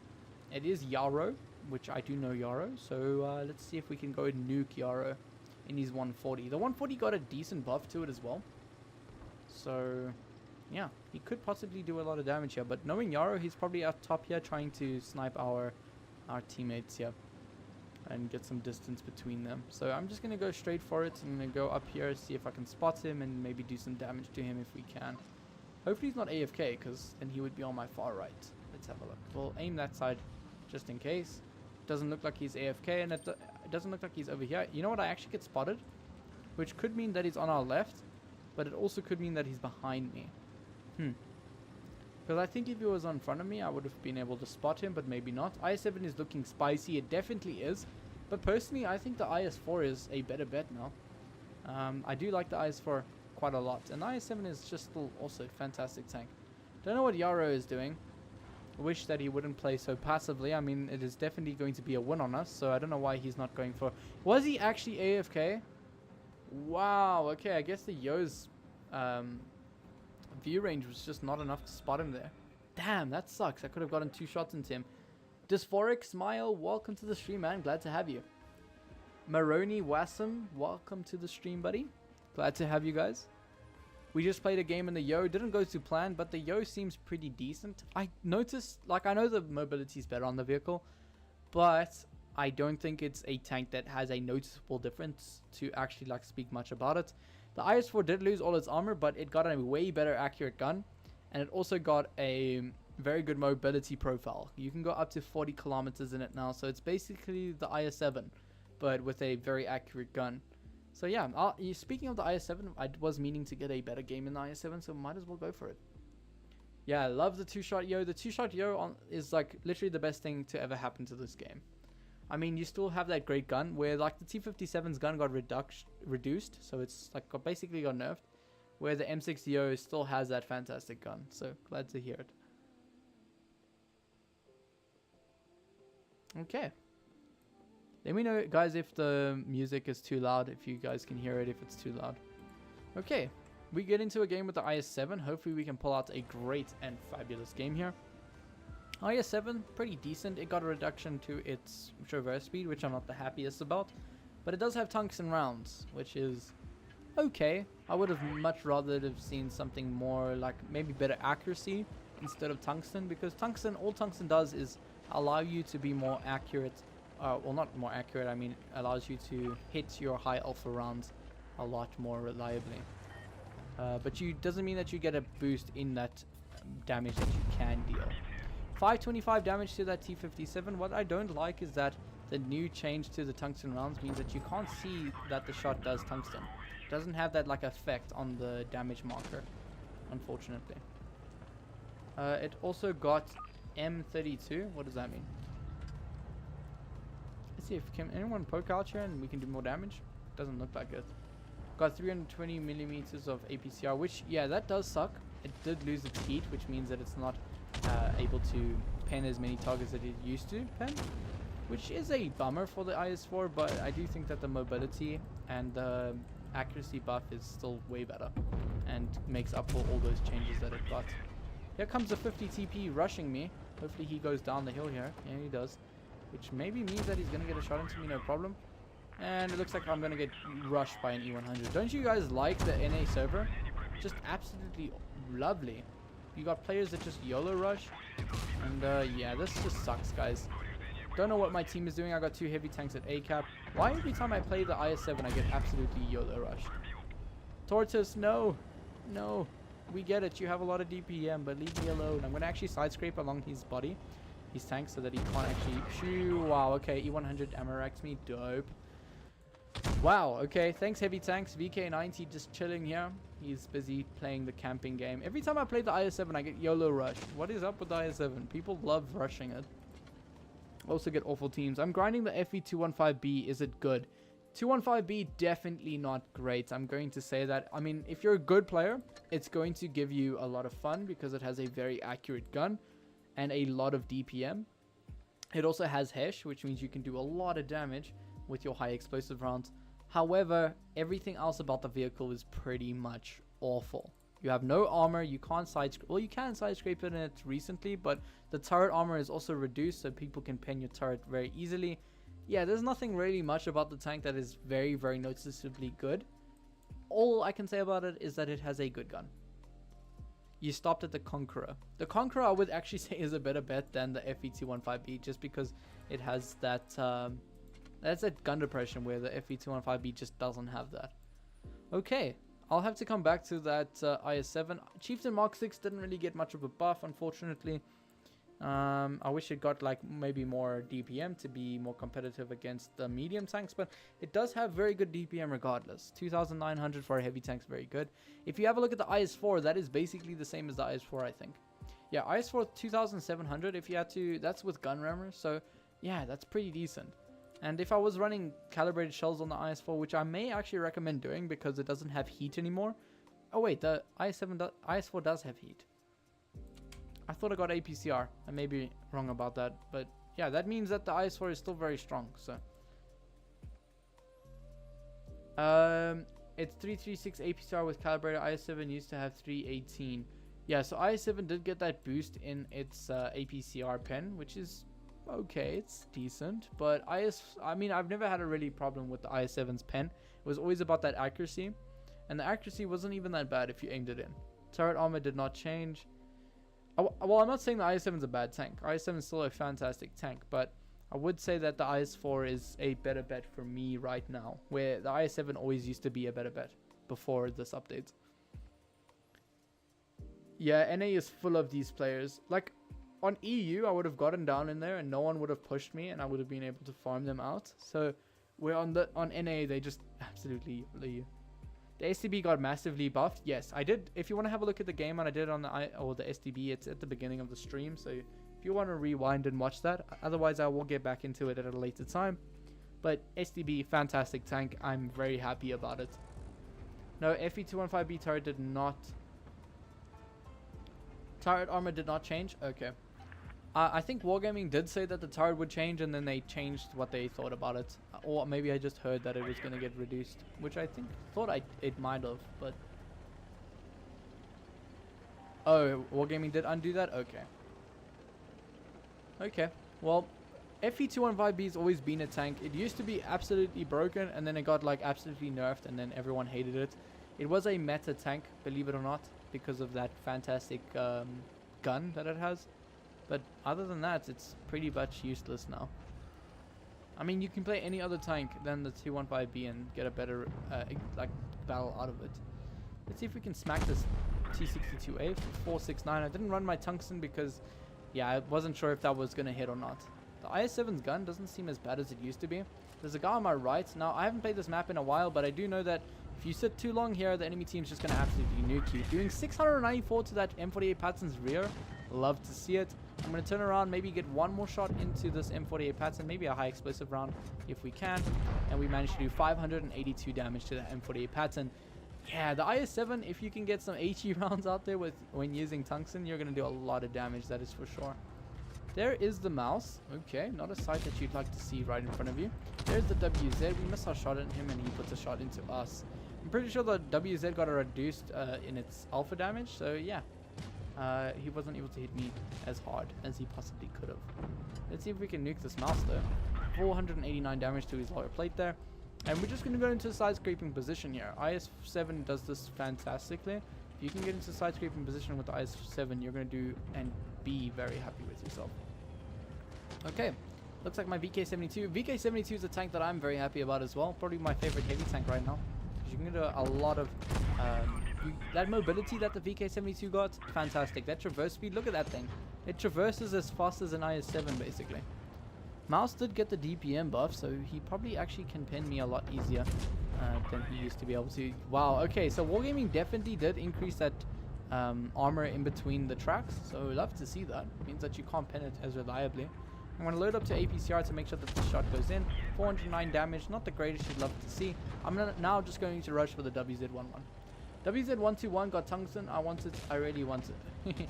Yeah, so the 121 is very, very good as well now. That tungsten means that it can hit 500 rounds very reliably and very often, which is very, very cool. There's a new updated T110 E4, basically the squashed old version. We're going to get one round into him, ram him for some extra damage, and then we can carry on pushing forward and maybe get one more last shot into him.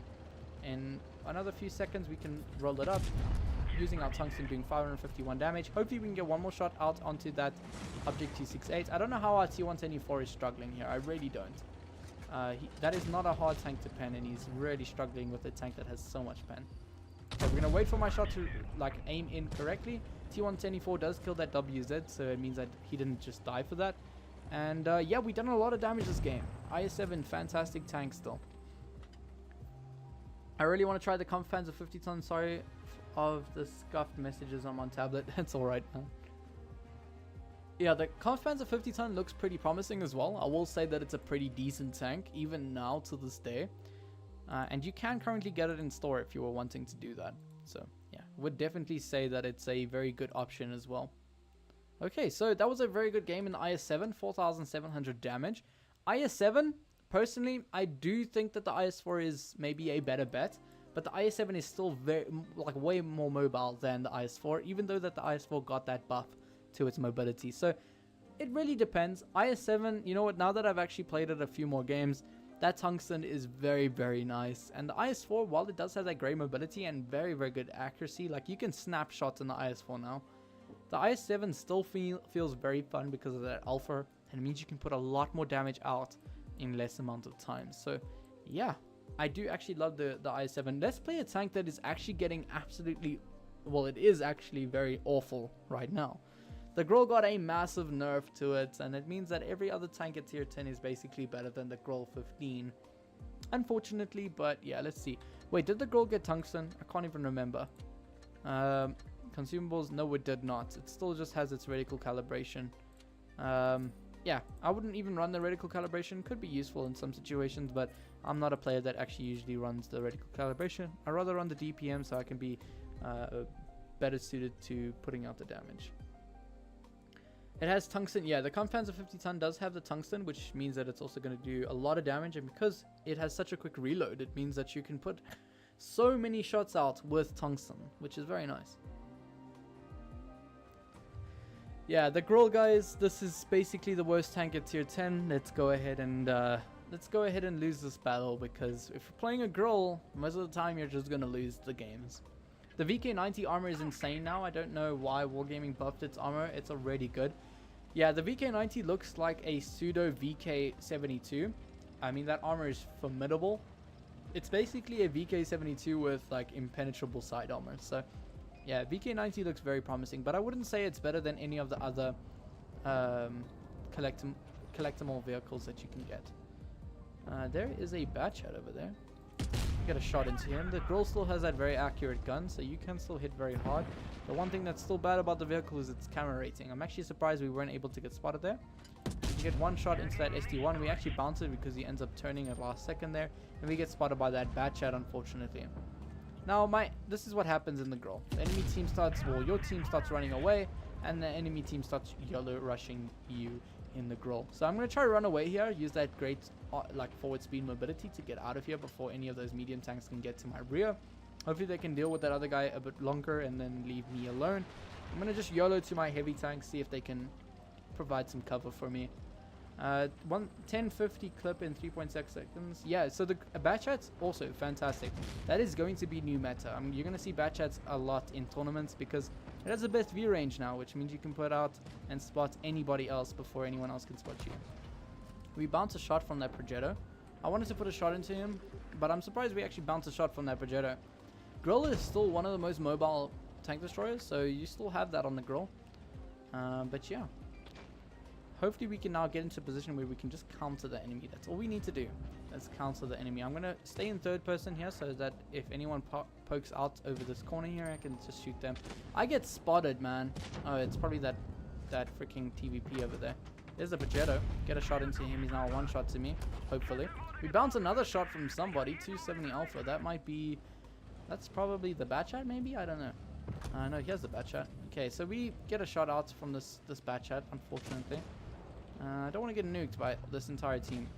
But that is what basically happens in the Grille, guys. When you're in the Grille, you're basically going to get just absolutely ruined. That TVP might back up, though. SD1 might just poke out. Come on. Stop shooting me. Okay, we're going to get one into that SD1. He's now basically a one-shot to that 268. Batchat might YOLO rush me. Hopefully not. He does end up killing that SD1, thankfully. Come on, Batchat.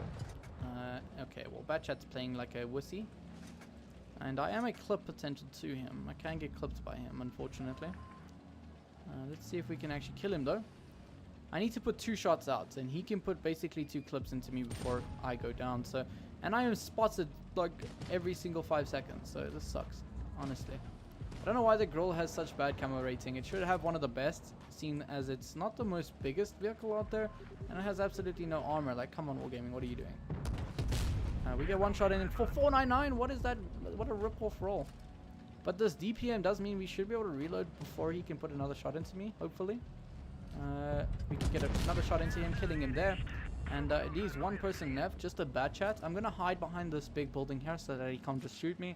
Obviously, like I said, the camera rating on this vehicle is absolutely awful. And most of the time, you're going to get spotted before you can even do anything. So, yeah, it looks like my entire team's actually a one-shot potential. So this bad chat could actually kill all of us in one go. I don't have the greatest view range, so yeah. Whirl, welcome to the stream, man. 268 got ripped off its armor and got a better gun. Pretty much. Its armor is basically 0 now, but it does have a way better gun. So, pick your vices, but personally, I do think that the 268 is actually a better vehicle. They made E4 broken with the small cupola. The small cupola is actually weaker, I think. I'm pretty sure the cupola is actually weaker, even though it's smaller, so it's a harder thing to hit. But it's actually weaker. You can pen it a lot more reliably now, I'm pretty sure. Batchat looks like the new TVP. Yeah, it definitely is. I can guarantee that. It has that clip provision. I forgot what it's called. Or consumable. Yeah, the Batchat, what sucks here is that Batchat, if he does pull over to where I'm aiming right now, he's actually going to be able to outspot me before I can even spot him. So, yeah, that does suck. I'm pretty sure the Batchat's just sniping in the back of the map, to be honest. He could be pulling around this corner here in any second now. Don't know. He might just play it really passive and, yeah, not die. But hopefully we can pull something out here. The problem is like I just mentioned, he's going to outspot me. I do have my camo net on, so that might help me here. Our light tank basically just needs to spot where he is, and maybe our T57 can help him accordingly. But I'm just waiting for this Batchat to poke out of nowhere. And if he does cross here, and I don't spot him, I'll know that he's pushing our spawn because I will get spotted. So there's no way he can get to my far right without getting me spotted, which will basically tell me that he's there. Our light tank is really playing quite passive here, not doing anything, unfortunately. This is a big update, Maroni. It definitely is. Everything got changed at tier 10. I can't remember the HP that was on that Batchat, to be honest. If I had to guess, like I would assume that he's pushing me here, but he could be at the far right corner of the map. Let's see if we can cross here without getting killed. I am a one-shot. I would like to play passive, but there's only 1 minute of the game, so if I die, I die, but I basically just want to try do something here. The traverse speed actually seems better on the Grille. Like I don't feel like I'm turning a absolute ship anymore. Okay, come on, Batchat, where you at? Where you at, buddy? You know what? I think he's at the far back corner there, but he could also be around the corner here. No, I am spotted, so I do think he's at the back there. Yep, I did think that, so there he is. I actually assumed that he would be there. Yeah, that sucks that he was there. No, come on, T57, hit your shots, buddy. Oh my god, he's killing my entire team. T57 bounced both his shells on him. What a player. Yeah, well that sucks, guys. Unfortunately, we do... Oh, he does blind fire. Nice. Okay, at least he was... Our T57 was actually a good player, because as soon as he got spotted, he knew exactly that Batchat was in that bush. And he blind fired it. Awesome. So we do win that game. Grille doing 3,300 damage. Even though it's one of the worst tanks right now, that gun is still one of the most deadliest guns in the game. So yeah. I will say that I probably won't be playing the Grille, because a lot of the times you're playing the Grille, you feel like you're useless. Especially in those late game things there. Like you have no camo. You have no view range. You have absolutely nothing to help you win battles besides that great DPM, but that's about it. Okay, so pretty decent game for the Grille, I will say. We got a bunch of missions here too, so we can unlock a bunch of things, and we can get those crates unlocked as well. Obviously, they don't give you much, and obviously I haven't been playing this battle pass, so we're only at level 7. Okay. Shrisha Dami was HN. Okay, you deleted your message, but welcome to the stream, man. Good to have you. Fireblocks, welcome, man. The tank I just got disappointed is the AMX 50B because of the armor. If the side hull of the tank gets buffed to 65 or 70, instead of nerfing the whole frontal tank's armor. That will be cool in my opinion. The tank, the AMX 50B, actually has less armor than the tier 9 AMX. So the AMX, the tier 10 one, you can actually pen the side of the armor and the rear with high explosive with most tanks. You can pen this section here. So every time I see a 50B, I'm like, okay, that's a damage fest, because you can pen their side armor no problem, where on the tier 9, you can't pen it. Like, let's have a look here. The rear is 30 millimeters on the tier 10, and it's 60 on the tier 9. So yeah, definitely very weak on the 50B. Okay, a tank that we have not tried is the 60 TP. It got an increase to its alpha. This Forik, I did end up playing the E6 at the beginning of the stream, if you'd like to go see that, because I'm currently on my NA account that does not have the E6, but I was on my EU account in the beginning, where I played the AMX M4, I played the STB, I played the VK72, I also played the E6 and Object 777 maybe, I don't remember. But I'll definitely turn over to that account once we're done with all the tanks on this account again. So 60 TP, still probably one of the best tier 10s in the game. I'm going to say it straight out. I mean, it did get an increase to its alpha and kind of kept the same reload, so that's just a absolutely win for the vehicle. It also still has that same mobility, not the greatest, but still definitely better than the E100. Tador Halari, welcome to the stream. I think IS-4 got a big nerf for the first time. Yeah, IS-4 definitely fantastic. I'm a big fan of the IS-4 right now. One of my favorite tanks along with the IS-7. I've always personally picked the IS-7 over the IS-4, but currently I would actually pick the IS-4 as a pseudo Object 777. If you're a fan of the Object 777 and you're looking for a tank that could give you the same thing but for free, the IS-4 is definitely your tank. Oh my gosh, let's go chat. Let's get an F in the chat for that Object 777 that I just absolutely ammo-racked for full HP. What? Awesome. Dude, that was crazy. 2,500 damage ammo rack. I need to pull out an ace now, huh? I think you guys are like wanting it. You're rooting for it. Blitz Studio with the F. Like, oh my gosh. I'm actually speechless. That was a crazy. FF, don't buy 77. Oh, talking about the 77, there he goes. I'm going to shoot the rear of that T54. If you don't know, if you shoot the rears of T54s, you can actually get them to burn very easily. Yag Tiger looks like he's going to be YOLO pushing me, and I don't have any team support besides that T54, so this may actually go awfully here. He shouldn't be able to pen me, to be honest, so I'm going to just do that, and then I'm going to back up and then get a shot into I wanted to get a shot into him, but yeah, the AMX M4 is still there. Okay, if the Yag Tiger, what is this Yag Tiger doing? Can someone explain American players? Like, the North American players are awful, man. Damn. I'm just going to do this, and then he can't pen me. He might drop onto me, but no, that doesn't matter. Wow, okay. What a great game, and a very unusual game as well. I see a Angle be like, yeah, that is true. That would have been a clip for Angle's video, wouldn't it? Maybe we can get one more shot into this AMX M4, but it looks like my entire enemy team, or my entire team, is just YOLO rushing him, and he's going to go down to that CS. So, awesome. Angle, don't buy 60 TP. Yeah, more like buy the 60 TP so you can nuke Object 777s. That was crazy, guys. I feel bad for that player. He didn't even get to put one shot out. My first shot of the game, and we absolutely nuke him. 5,000 damage. What a great game, bro.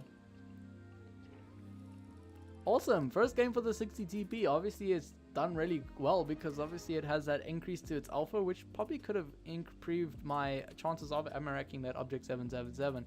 Yeah, I feel bad for that player. I'm going to give him a fist bump if I can still do that. Yeah. RIP to that player. 5,000 damage with the 60 TP. Still one of the best tier 10s in the game. Guaranteed. If you're looking for one of the best tier 10 tech tree vehicles, 60 TP is literally the tank. Lol, that was crazy. It really was, huh? Okay, which tank would you guys like me to play next? Let's have a look. IS-7, we've already done. Object 268, I have not done. But nothing really much was changed besides the armor, and it's got a better gun. 113, also nothing much was changed. Batchat got an increase to its view range, so we can try that. And 60 TP and Batchat next. Okay, so you guys said M48 Patton. Can you try the 268? I definitely will. We can definitely play the 268. And then So we have 268. The M48 Patton I've already played, but I'll definitely get into another game with it. So M48 Patton, it's going to be 268, M48 Patton, Mino, and then Bat Chat. Okay, awesome. Now, I'm not the greatest player in the Bat Chat. I will say that right away. I am not the greatest player in it. But hopefully we can still pull something out. Obviously, the Bat Chat has the best view range in the game now. I have almost all the heavy tanks in the tech tree. Yeah, so if you have all the heavy tanks in the tech tree, the 60 TP is still probably your best one there. I can guarantee that. Yeah, so let's see what we can pull out here. Here's the CS-63. I'm just going to rock over this hill, try spot some people. There's 5, 6 enemy teams, 7. I think I spotted everyone. 1, 2, 3, 4, 5, 6. Okay, I spotted everyone besides one player there. And that is what you get in the Bat Chat, guys. You can spot everybody. Let's see if we can get some shots into anybody over here. There's the Concept 1B. I wasn't able to get a shot into him. I'm going to reload my clip and try run away. There's no point in sitting in front of a Concept 1B, that is for sure. After this game, I might have to get some water, guys, because I am dying of thirst right now. Too much talking, I think. Yeah, there's a Concept. Like I said, I don't want to sit in front of him. And Bat Chat doesn't really have a lot of... Oh, I thought I was running the wrong gun, because obviously the Bat Chat got that extra gun now. Which it always already had, but it got a boost to that gun's stats. Bat Chat is dang fun. It really is a fun tank. Very mobile, has a lot of camo now. Well, not camo, but a lot of view range now. It's more, I would say the Bat Chat is your sniper vehicle. It's more like, it feels like a tank destroyer, basically. Let's see if we can kill that T57 and reload our clip. As you can see, using our fabulous camo, we can shoot and not get spotted there. French lights don't have enough gun elevation. It has enough gun elevation, I would say. Mind you, not the best, but it definitely has enough. There's a CS-63, which actually ends up spotting me here, which means that I need to just get the hell out of here. I could possibly use this area over here for a few seconds to help my Grille for just a split moment here, because oh, maybe we can shoot that 268, but he's unspotted right now. Okay, so mouse, CS-63, there is the 268 over there. I haven't needed to dump my entire clip yet, but on that CS maybe we... Oh no. Come on, pull forward. Get one into him. We can maybe put one into... That is a tank I don't want to poke, and then there's the mouse. Let's see, we're going to aim properly to get the shot into him, but it actually ends up bouncing, unfortunately. And then I'm just going to drop off the hill here, hopefully not losing much HP. Poor Bat Chat just flung off the hill there. Clip reload was nerfed by 1 second on the T57. That is true. T57 does have a reduce in its clipping potential. At least how quick it can actually do that clipping damage. You know what? My Grille is alone here, and I don't want to just leave him. I wouldn't like that to happen to me. And it does look like the 183 and that mouse are the only ones over here, besides that CS-63, which probably could be flanking our spawn here. Now, the problem with the Bat Chat is I never do damage in it because I'm always just too scared to do anything with it, because, yeah, it just feels like it's going to get nuked for it. Let's get one into that guy. Hopefully not getting nuked by this 183. We missed one of our shots, unfortunately, because this tank has absolutely no gun depression, which really sucks about this tank.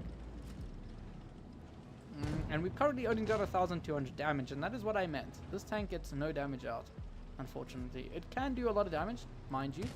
I don't think that it just can't do any damage. Like, damn it, okay.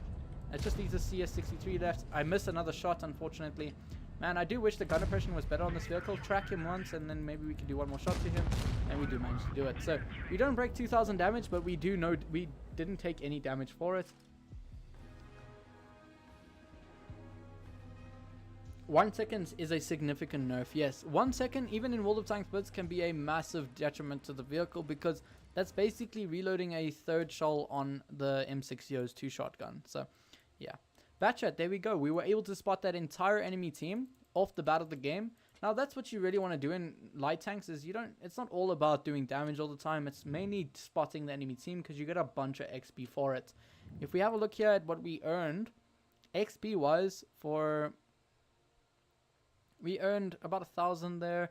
We didn't actually earn a bunch of XP, but mainly because I didn't do a lot of track damage or any damage there. But damage assisted, only 943, because my team didn't actually shoot anybody when I did spot them. But we spotted 6 players of the 7 players, and that is what the Bat Chat can really do. So that's pretty awesome.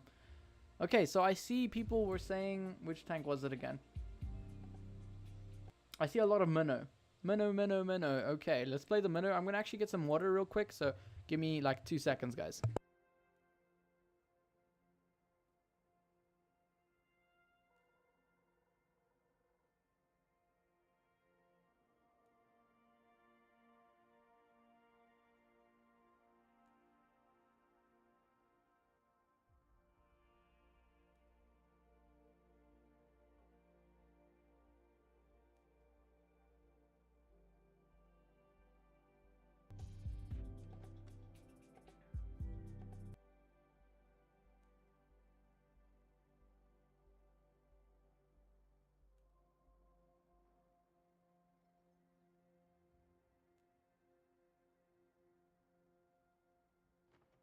Okay, I'm back.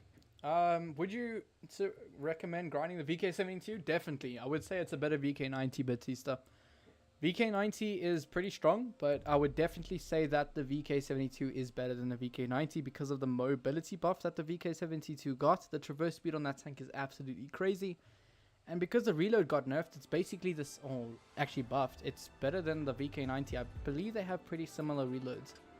I think the VK72 has a, I'm pretty sure it has a 13-second reload, if I'm not mistaken there. Yeah, pretty decent, I will say. Is the audio even visible, guys? Can you even hear the music? Let me just make sure you guys can hear it. Okay. Minotauro. The vehicle... Wow, okay. It seems like I got a traverse speed buff, maybe. Oh, wait. My chat has disappeared. Okay, it's back. It also has improved suspension. I can't hear it. Yep. You guys can't hear the music. Can you hear it now? Yes, I just see a lot of yups. So it did get an increase to its traverse. That is fantastic. I love that the Mino got an increase to its traverse speed. Yep, traverse buff. Okay, awesome. I did kind of think as soon as I got into it, I was like, this definitely has a traverse speed buff, huh? That light tank or medium tank might be running away. Maybe, just maybe. There's the mouse. We can maybe get a shot into him. The aiming time's still pretty bad for the Mino, but Mino has a lot of armor. Don't forget that. It's basically a heavy tank, if played correctly. We can just farm out this mouse now. That, oh my gosh, guys. You know what? I'm going to be that guy right now, and before this game even starts, say that the Mino is very, very strong with that traverse buff. But that VK90 is also very strong with that mobility buff. My gosh, he's getting out of there like in 5 seconds. Come on. No, don't run away from me. He's just in between all the... My gosh, I can't get a shot on him, unfortunately. As you can see, that mouse, I cannot get a shot into his upper plate anymore. Wow, yeah.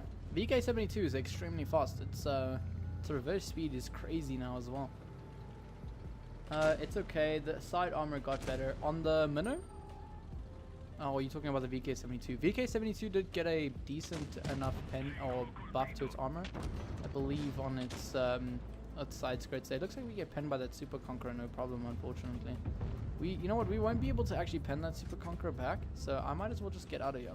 There's no point in just poking that regardless of like, not like putting any thought into it, because that Super Conqueror is just gonna ruin me.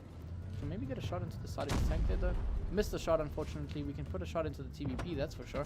He won't be able to pen me, so that is great. 516 round into him. The mouse is gonna get to my side now because my team of like, we have this massive German heavy tank, but he's literally sitting in the back here with the tank destroyer.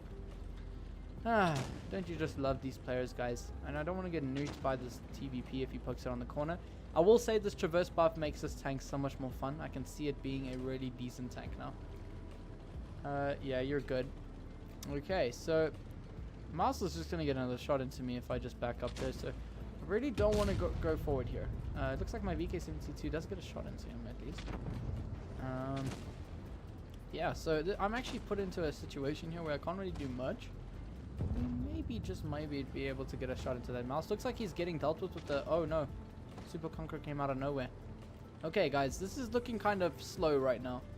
And that's what just really happens in the Mino sometimes. You just need to play things really slow. There's a Yag in the back, so I don't want to get nuked by him. Quickly back up before he can pin me. He does end up actually pinning me here, unfortunately. We're going to get one shot into him. We're going to dump our last shell into this Super Conqueror. Looks like my team actually ends up killing him before I'm able to kill him. So yeah, that's unfortunate. We actually get HE penned by that VK72. Honestly, if our VK72 over here was a bit more aggressive on that mouse, I wouldn't have had to play so passively on the right side there. And it might have meant that I would have been able to do a bit more damage now. Because in a VK72, you didn't lose any armor. So you actually got an increase to your armor. So I don't know why he's playing so passive right now. But anyways, that was a decent enough game. Kind of showed you off that traverse speed. Fantastic. I will say that that tank is very mobile. I'll definitely get back into a battle in that tank because that definitely didn't go well. I see a lot of people asking for 268, so we'll get into that. Yep, they buffed the engine power of the traverse speed. Yeah, the traverse speed is definitely increased. I can see that. I struggle with the Mino because I have an aggressive playstyle. Yeah, I also have a pretty aggressive playstyle. If I'm playing in a heavy tank, I love to play aggressive. And the Mino, the only thing holding it back is that clip. because when you push, you can put 2 shots out, and then you'll have to hold that one shell, and then you're basically in the open with a tank that can't reverse that fast. But that traverse speed is definitely something that the tank needed. Damn it, Pagoda 65 lost heat pen. I'm pretty sure the tier 9 got a pretty good Hesh gun now, if I'm not mistaken. Looks like my team's going left. Ghost Factory again. Wargaming said there was a change to Ghost Factory, but I cannot see a single thing change about this map. Am I mistaken, guys? Was there something changed, and or was there something not changed? But Wargaming, I'm pretty sure, said something changed about this map. But I haven't been able to notice it, so it must have been very minor. Okay, so 268, no armor now, but a much better gun in terms of its gun handling, so we'll have to see how this works out. Kranvagn on the far left here. You know what? I could play... It's another... The 268 is basically not going to be that frontline tank destroyer that it once used to be. It's now more of a tank that has no armor and you have a very good gun. So you need to choose now. What are you gonna pick in this vehicle? You're gonna use that gun to its potential and snipe, or you're gonna use it as a front line and kind of lose the chance of doing or bouncing shells like you once were able to. Let's see if we can ammo rack this 60 TP maybe.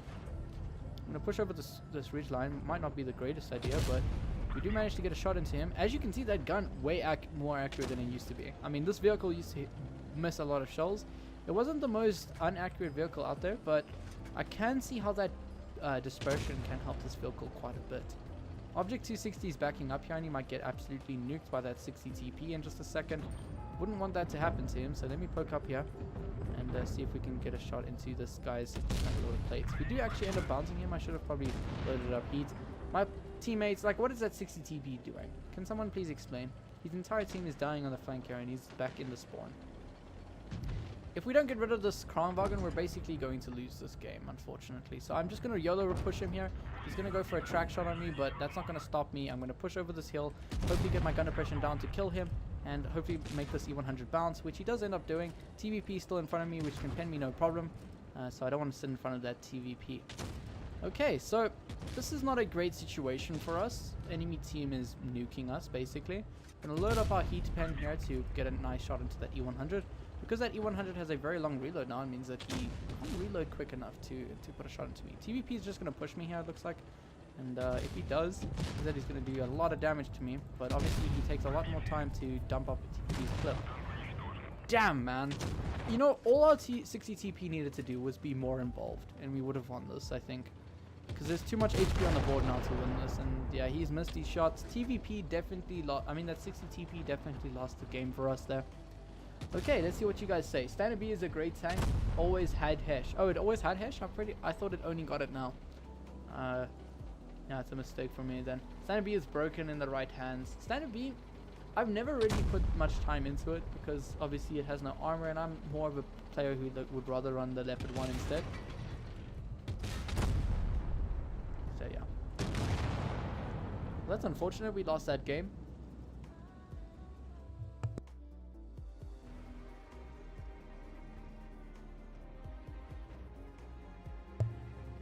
Okay, so 3000 damage, so not the greatest, but we did end up losing the game unfortunately, and actually bounced 2400 damage. Even though the gun or the armor got massively nerfed, we bounced a hell of a lot of damage. So you can still bounce shells because obviously the gun mantlet is impenetrable, so use the gun mantlet while you can, because it is still pretty strong, but the gun seems very good. I hit every single shot there, no problem. Okay, I got the M60 last night from a collectible container and smasher. M60 is my favorite medium tank. I'm gonna say it right now. That tank is so great. I wish it got more of a TLC for in this update, because M48 Patton seems to have gotten so many changes where the M60 just got that 2 kilometer increase to its top speed, which is nothing crazy. Can you play the IS4? I have already played it, but I'll definitely get into another game in it. IS4 I'm a big fan of because of that mobility buff. Honestly, if you have a tank that is mobile enough and has a good gun, that's all you need. All the tank needs to do well is enough mobility that it can traverse the map, and enough a very good accurate gun, a gun that is overall good, and you're literally going to do great. That's all a tank needs, a good gun and mobility. Which, if you didn't know, is what currently the IS4 does have. good mobility, and a very good gun. You can hit snapshots in this tank no problem now as well. Oh no, it looks like I switched over to my APCR, or calibrated shells I mean. But the tank does have 8.6 seconds of reload, which is basically the same that you'll see on the Object 777. I did say that this tank reminds me of the Object 777. It's basically the free version of that vehicle, so if you're looking for an Object 777 that is able to get for free, I should say, the IS-4 is definitely your tank. You don't have fantastic armor in this tank like you used to though. Like, look at that freaking T62A. I can't even pin his upper plate, dude. That's crazy. What did they do to the T62A, bro? Why does that tank have so much armor? I can still pin its turret at least, but that upper plate, my gosh, it's crazy strong. AMX M4 is dead to you? AMX M4 is basically better now. It got an increase to its armor. It got a increase to its, I believe, what else did it get increased? Its mobility, there we go.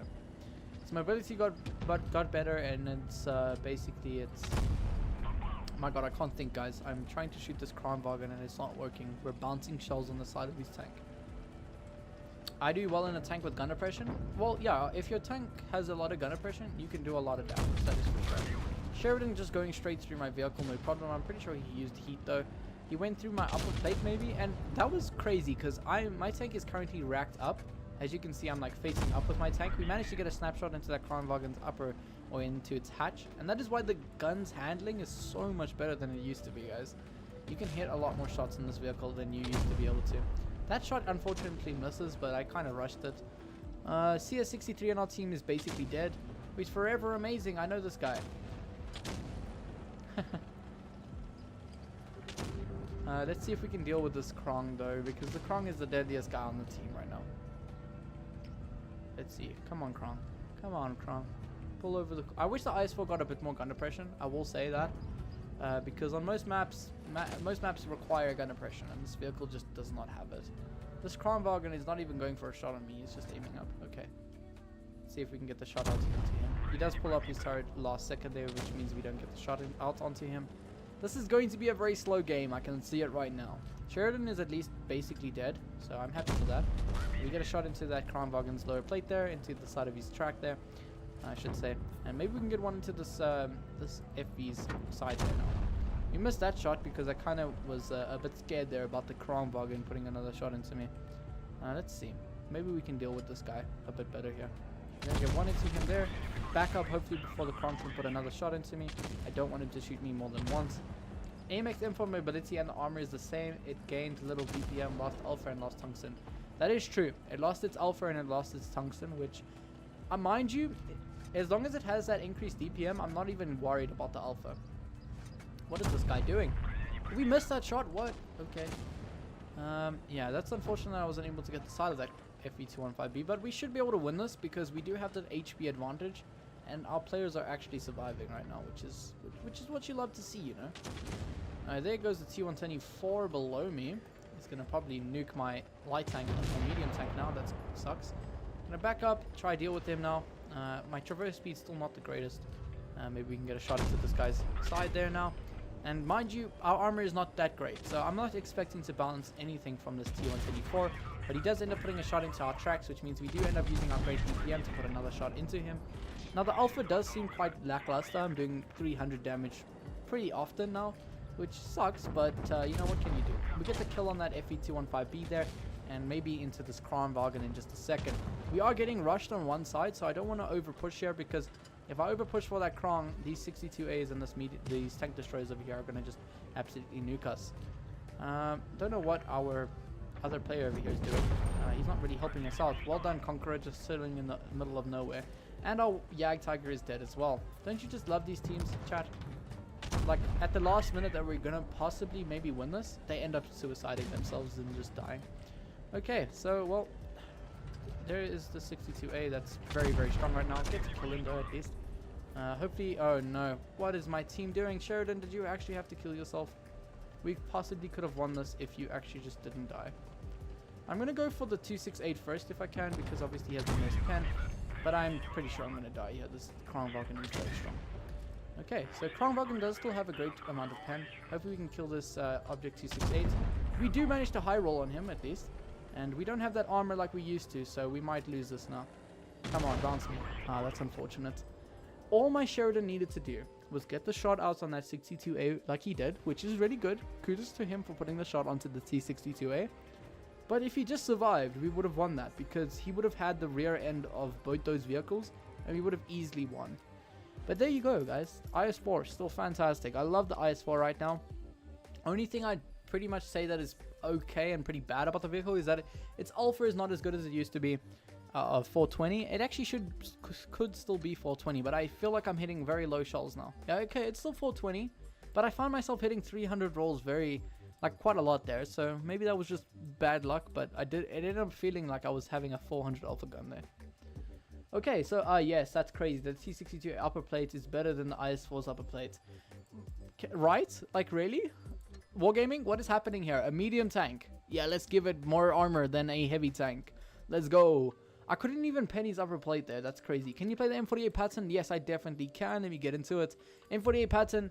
It was always a debate. Was the M60 better than the M48 Patton, or was the M48 Patton better than the M60? At this point, I'll definitely say the M48 Patton is better, because you're not going to get pinned in your turret like you used to. The M60's turret is very strong on its gun mantlet only. But there's so many weak spots on the vehicle, that on its turret especially, that you get penned in some stupid positions, even if you're fully held down.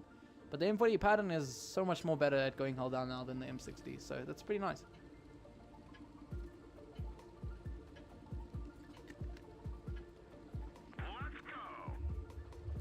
The AMX M4 basically just feels like an IS-7 now, which is okay, I guess. I mean, 480 alpha is very nice, but now that it's more mobile, you can put it in better situations. But my main issue with the AMX M4 is that they can do whatever they want with the gun, but I wish they increased the armor of the lower plate, because the lower plate, in any situation, even if you go hull down, it's always exposed, and you get absolutely ruined for having that lower plate. Look at the CS-63 just YOLO pushing us now. That CS-63 having tungsten, crazy, man. You can do a lot of damage with that. 400 roll. I mean, the M48 Patton is known for having good alpha. As you can see, I'm doing 364 to those players. I don't want to get shot by that 263 behind me. I do end up getting penned in my turrets somehow, unfortunately. And those CS-63s have definitely no armor compared to what I have. So I just want to deal with them accordingly. Let's see if we can get one shot into the side of his vehicle there. Hopefully not showing my butt to that 263. Looks like my team's actually dealing with him. Finally, I have a decent, competent team that is actually dealing with the players in front of them. CS-63 is now pushing down. Hopefully they're 263. They don't have any other tank destroyer besides that 263, which means we can push up forward here. Object 263, what are you doing to me, man? You're obliterating me, buddy. We can get maybe one into that tank there. No, 263 blocks him, of course. And we can actually kill this CS-63 here. And then it just leaves this E50M left to us. Now, I haven't actually bounced many shells, even though I was talking about the turret being stronger. My gosh, even with heat, that E50M is literally a heavy tank, guys. Wow, look at that. Look at the E50M's turret with heat. That's crazy. But we still are able to pin him, no problem, in his rear. So hopefully we can get a bit more damage out here. Let's pull out forward here. Maybe get one into the side there. It actually bounces at that angle, really? Okay. Let's see. Let's see. Come on. Come on. All right. This seems to be pretty much of a close game, so I'm not going to YOLO push. I have 800 HP, which means that mouse basically just needs to two-shot me. So I don't want to sit in the open, get nuked. Maybe if we can get some shots into that mouse, that'd be nice. But if we can deal with that CS-63 off the bat, we win. Because that's their only eyes they have on the team. We miss our shot on him, unfortunately, and he misses his shot on me as well. So at least that is the case. That VK came out of nowhere. Wow. I literally just spoke about not literally just showing my entire tank to the enemy team. And then I end up doing it. So that's unfortunate. But hopefully we can get some more shots into the side of his vehicle. 318 there. Not the greatest roll. Hopefully I can back up before they put any more damage into me. I'm going to go for a round into this track of the IS-7. Try to keep him in front of me instead of, or at least on top of there instead of pushing me. VK72 is now a one shot. Maybe I can go for the killing shot on him. I'm going to pull over around this corner, kill him, and maybe this IS-7 won't kill me in return.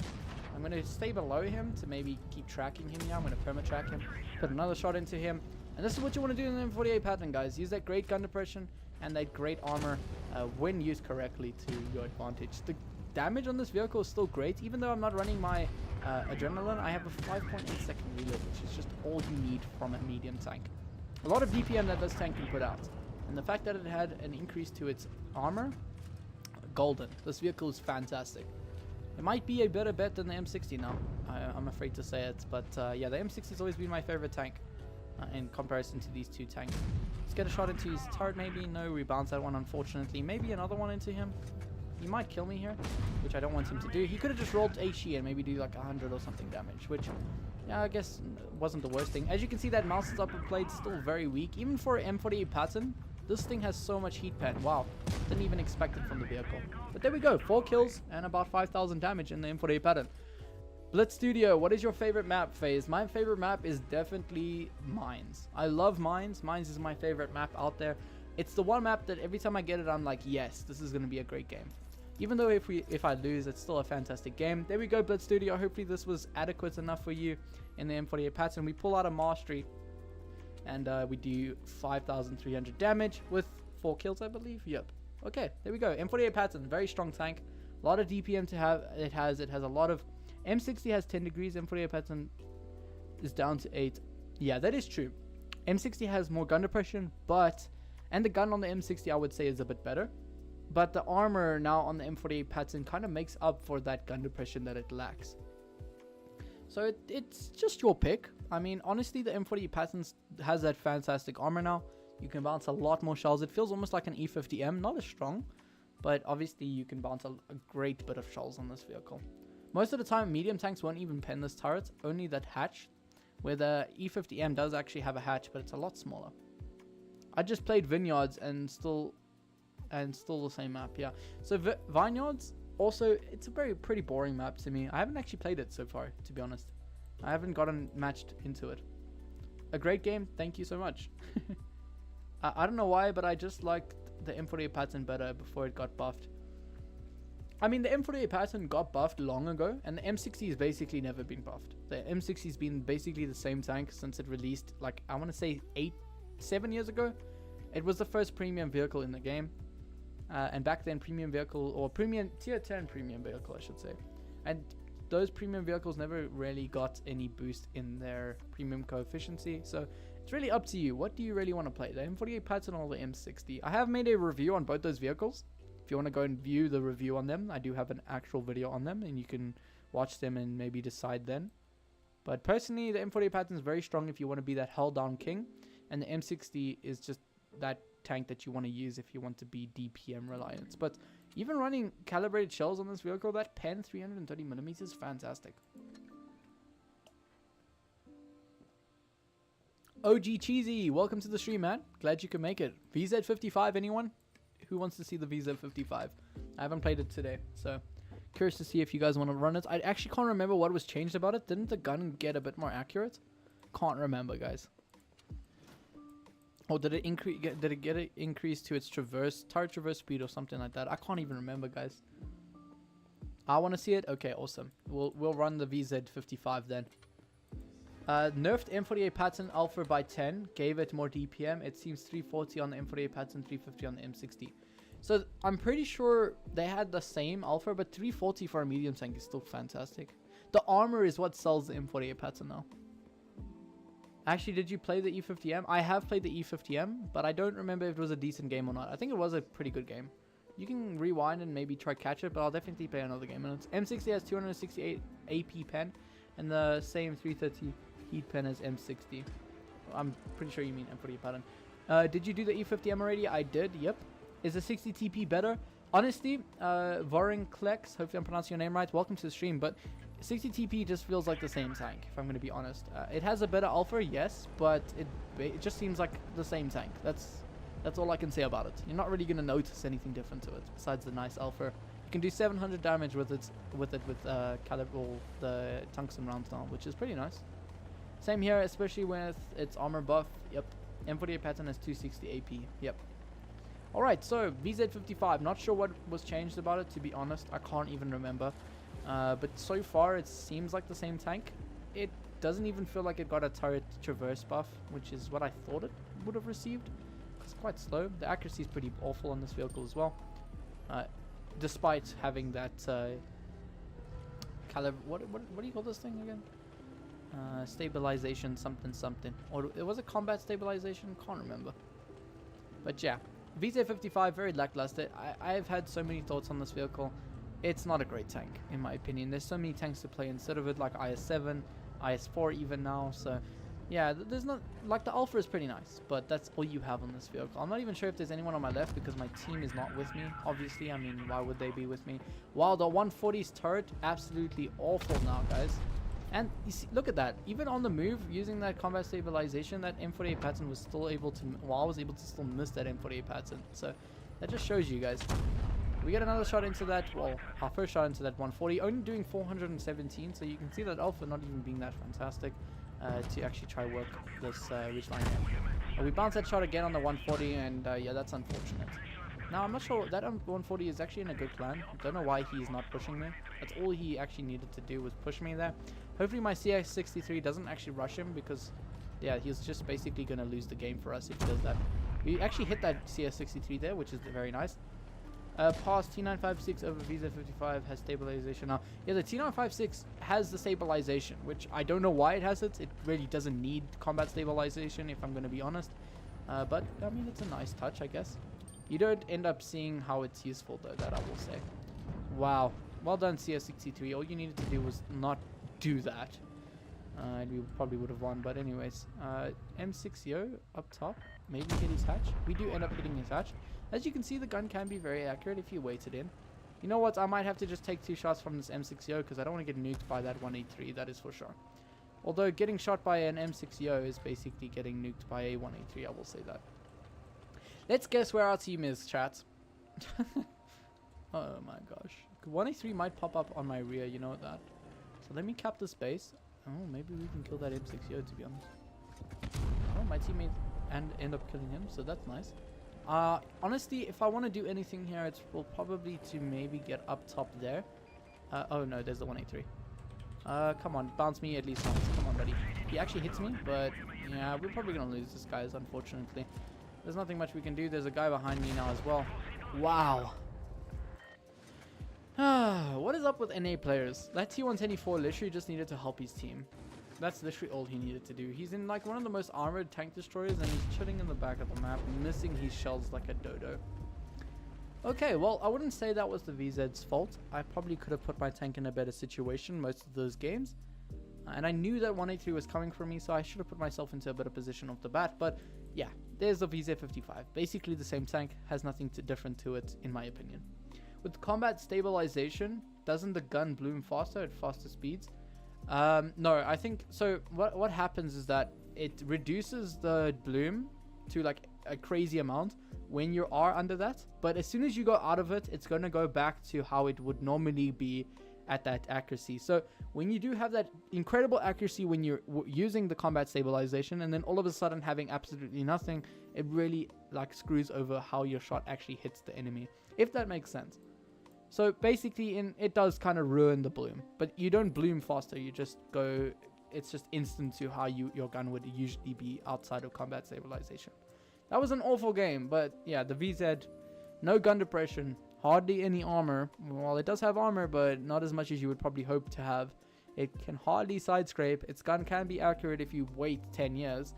And the combat stabilization doesn't feel as helpful as it possibly could be.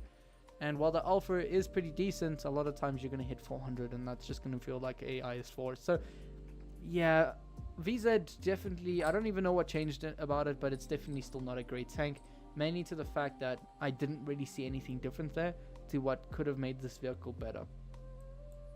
But yeah, there's a VZ55. We probably could have given it a better game because yeah, our team was awful that game. What can we play next? We've played the Grille, we've played IS-7, we've played E50M, we've played M60, we've played the M48 Patton, we've played Kranvagn, we've played IS-4, we've played T125, Batchat's been played, 60TP's been played, Mono has also been played. 113 hasn't been played, and it looks like 113 and the Chieftain Mark 6 are my only tanks, as well as T57. NA players suck. E50M, please. Okay, I'll definitely play the E50M again for you. Enhanced armor or improved assembly on for HP on E50M.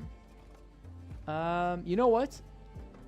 The HP could be a decent bet for this vehicle, but I feel like if you get and use the armor on this tank, like the armor improved enhanced armor, that turret will become even more strong, where that like most heavy tanks can't even pen it. So I would actually suggest you running the enhanced armor, because that HP is not really going to give you the most boost that you would probably need.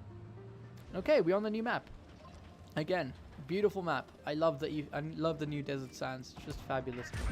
CS shoots me and I bounce one from the light tank at least. Okay, well, yeah, this is not great. I didn't even look at the lineup. Catalyst is here. I know him. Okay, so this is going to be a very hard thing to get out of. I'm going to be honest, guys. This is just not looking great for us. We get one shot into that 1-2-1, but we're probably going to get ruined. Our tank destroyer, we do have 2 tank destroyers, but they're literally not helping us here. And for that reason, we're probably going to get absolutely mauled in just a second. 1-2-1 didn't get a buff to its armor. Love to see it. However, it does have a very nice thing, which is tungsten. So choose what you will, but I'm probably just going to die now because there's a light tank behind me. And he actually gets to shoot me, unfortunately. I'm pretty sure the CS has better reload than me. Yeah. There's nothing much I could really done there. I mean, honestly, our 2 tank destroyers, wherever they are, 268s, they could have both sniped on the hill there, covered us, and probably put 2 shots out. That was an awful game, but yeah, nothing much I could have really done there, to be honest. I'll definitely get another one for you, man. Don't worry, in the E50M. I don't know what is up with these players. I mean, 2 268s, and they didn't go to the hill. Talking about 268s, actually, you know what? I said I'll play a Minnow again. We'll fix the game in the Minnow. If you bounce 1 shell, you would not even have the enhanced armor. Then you beat improved assembly. Yeah.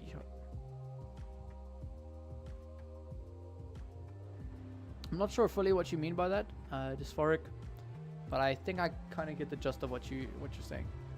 Okay, vineyards, however you want to pronounce it. We are finally on it, but in a tank that I wish we weren't on it with. So yeah, so vineyards used to be my favorite map to run with a IS-7, since you could just rush from that spawn, the enemy spawn, to this side, and absolutely nuke the enemy team. So yeah, I mean, with the Minnow, I'm going to go front line to the cap circle. That's always where you want to go in a hull-down tank. But is it really what is going to make this tank work? Probably not. The traverse speed on this vehicle, I must say, is very nice, but the gun does still seem very inaccurate for what it is.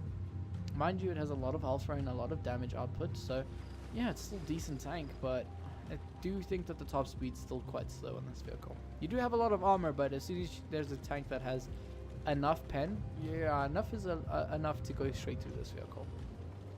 Okay, we're hull down. That's basically what you want to do in the sky, this tank.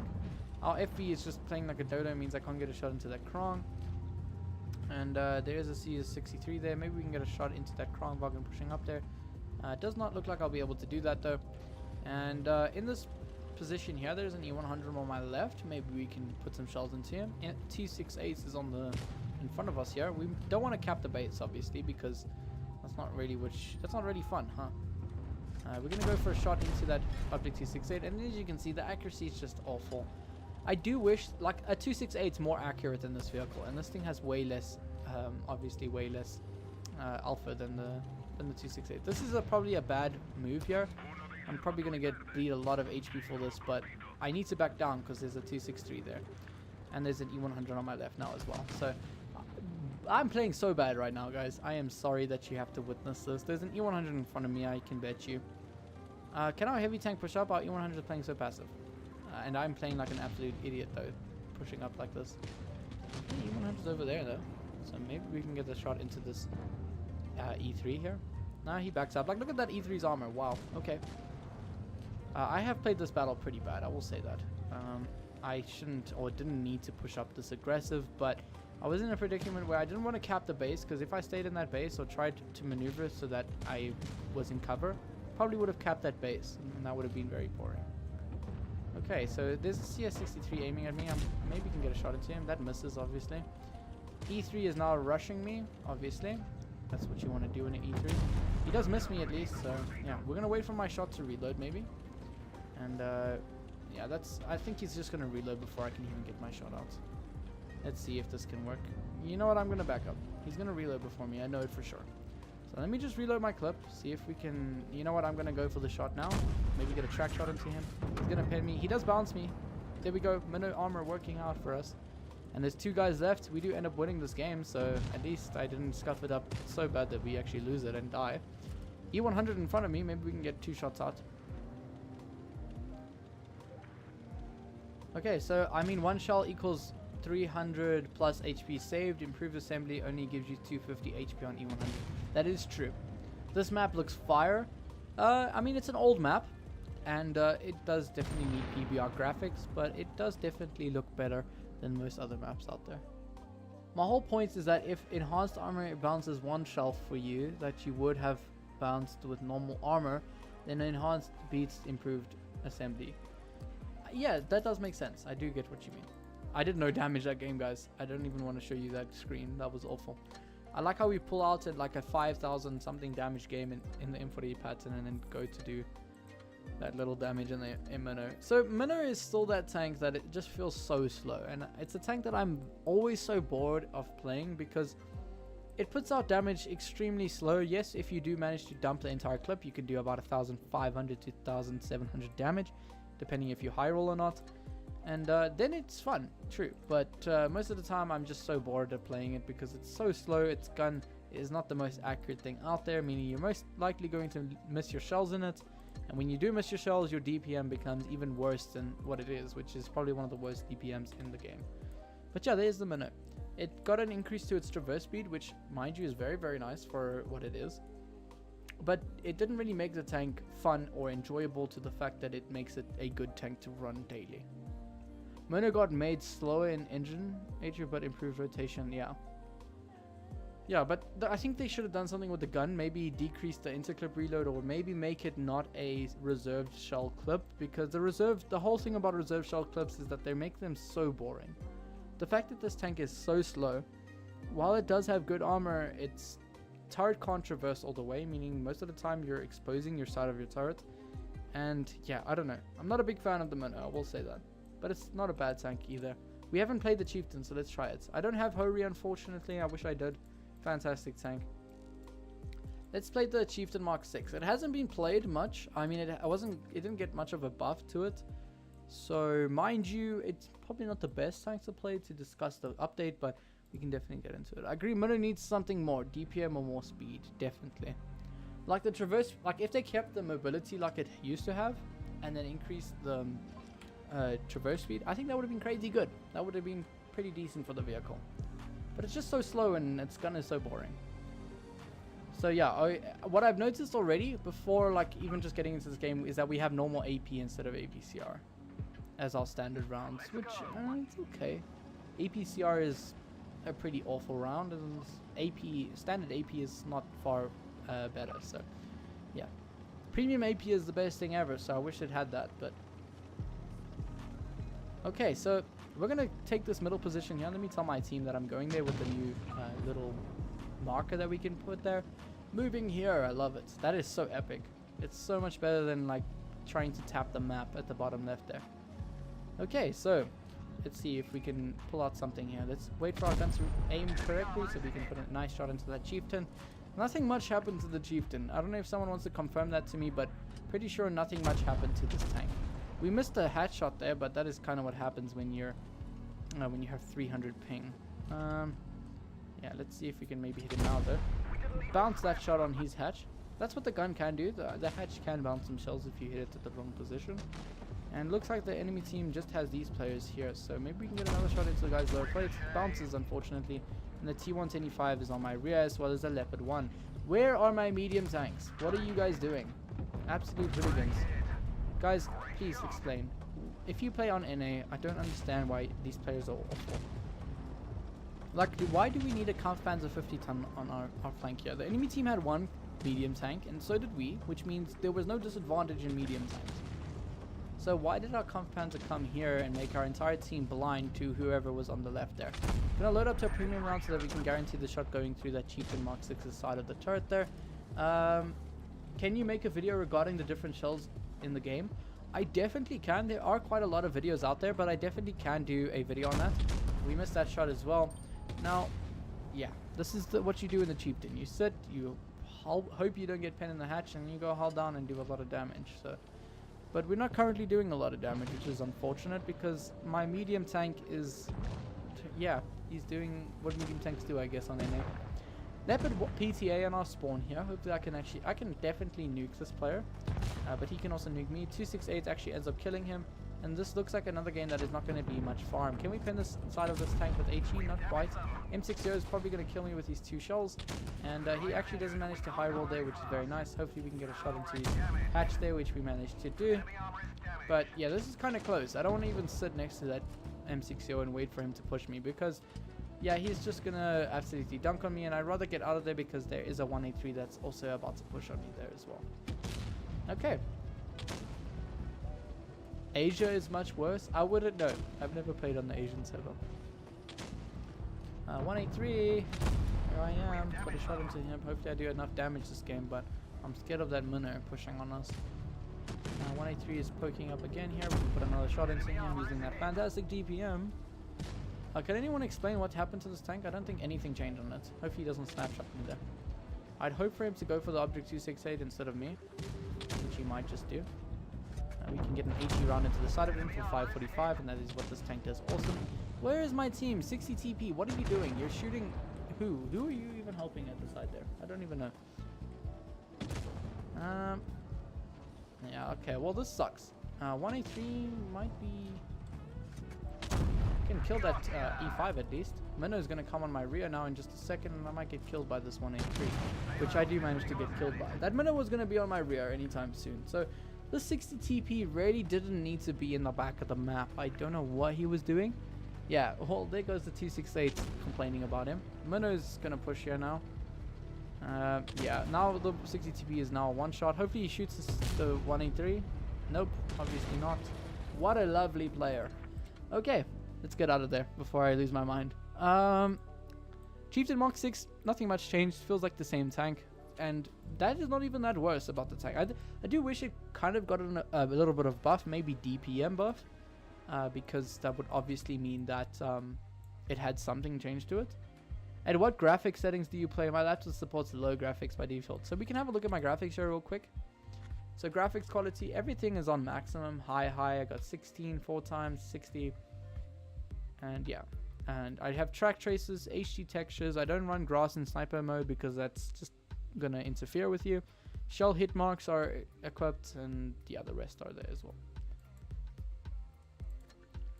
Yeah, my iPad plays like an absolute potato. So when I'm not streaming or making videos, I'm usually on my iPad.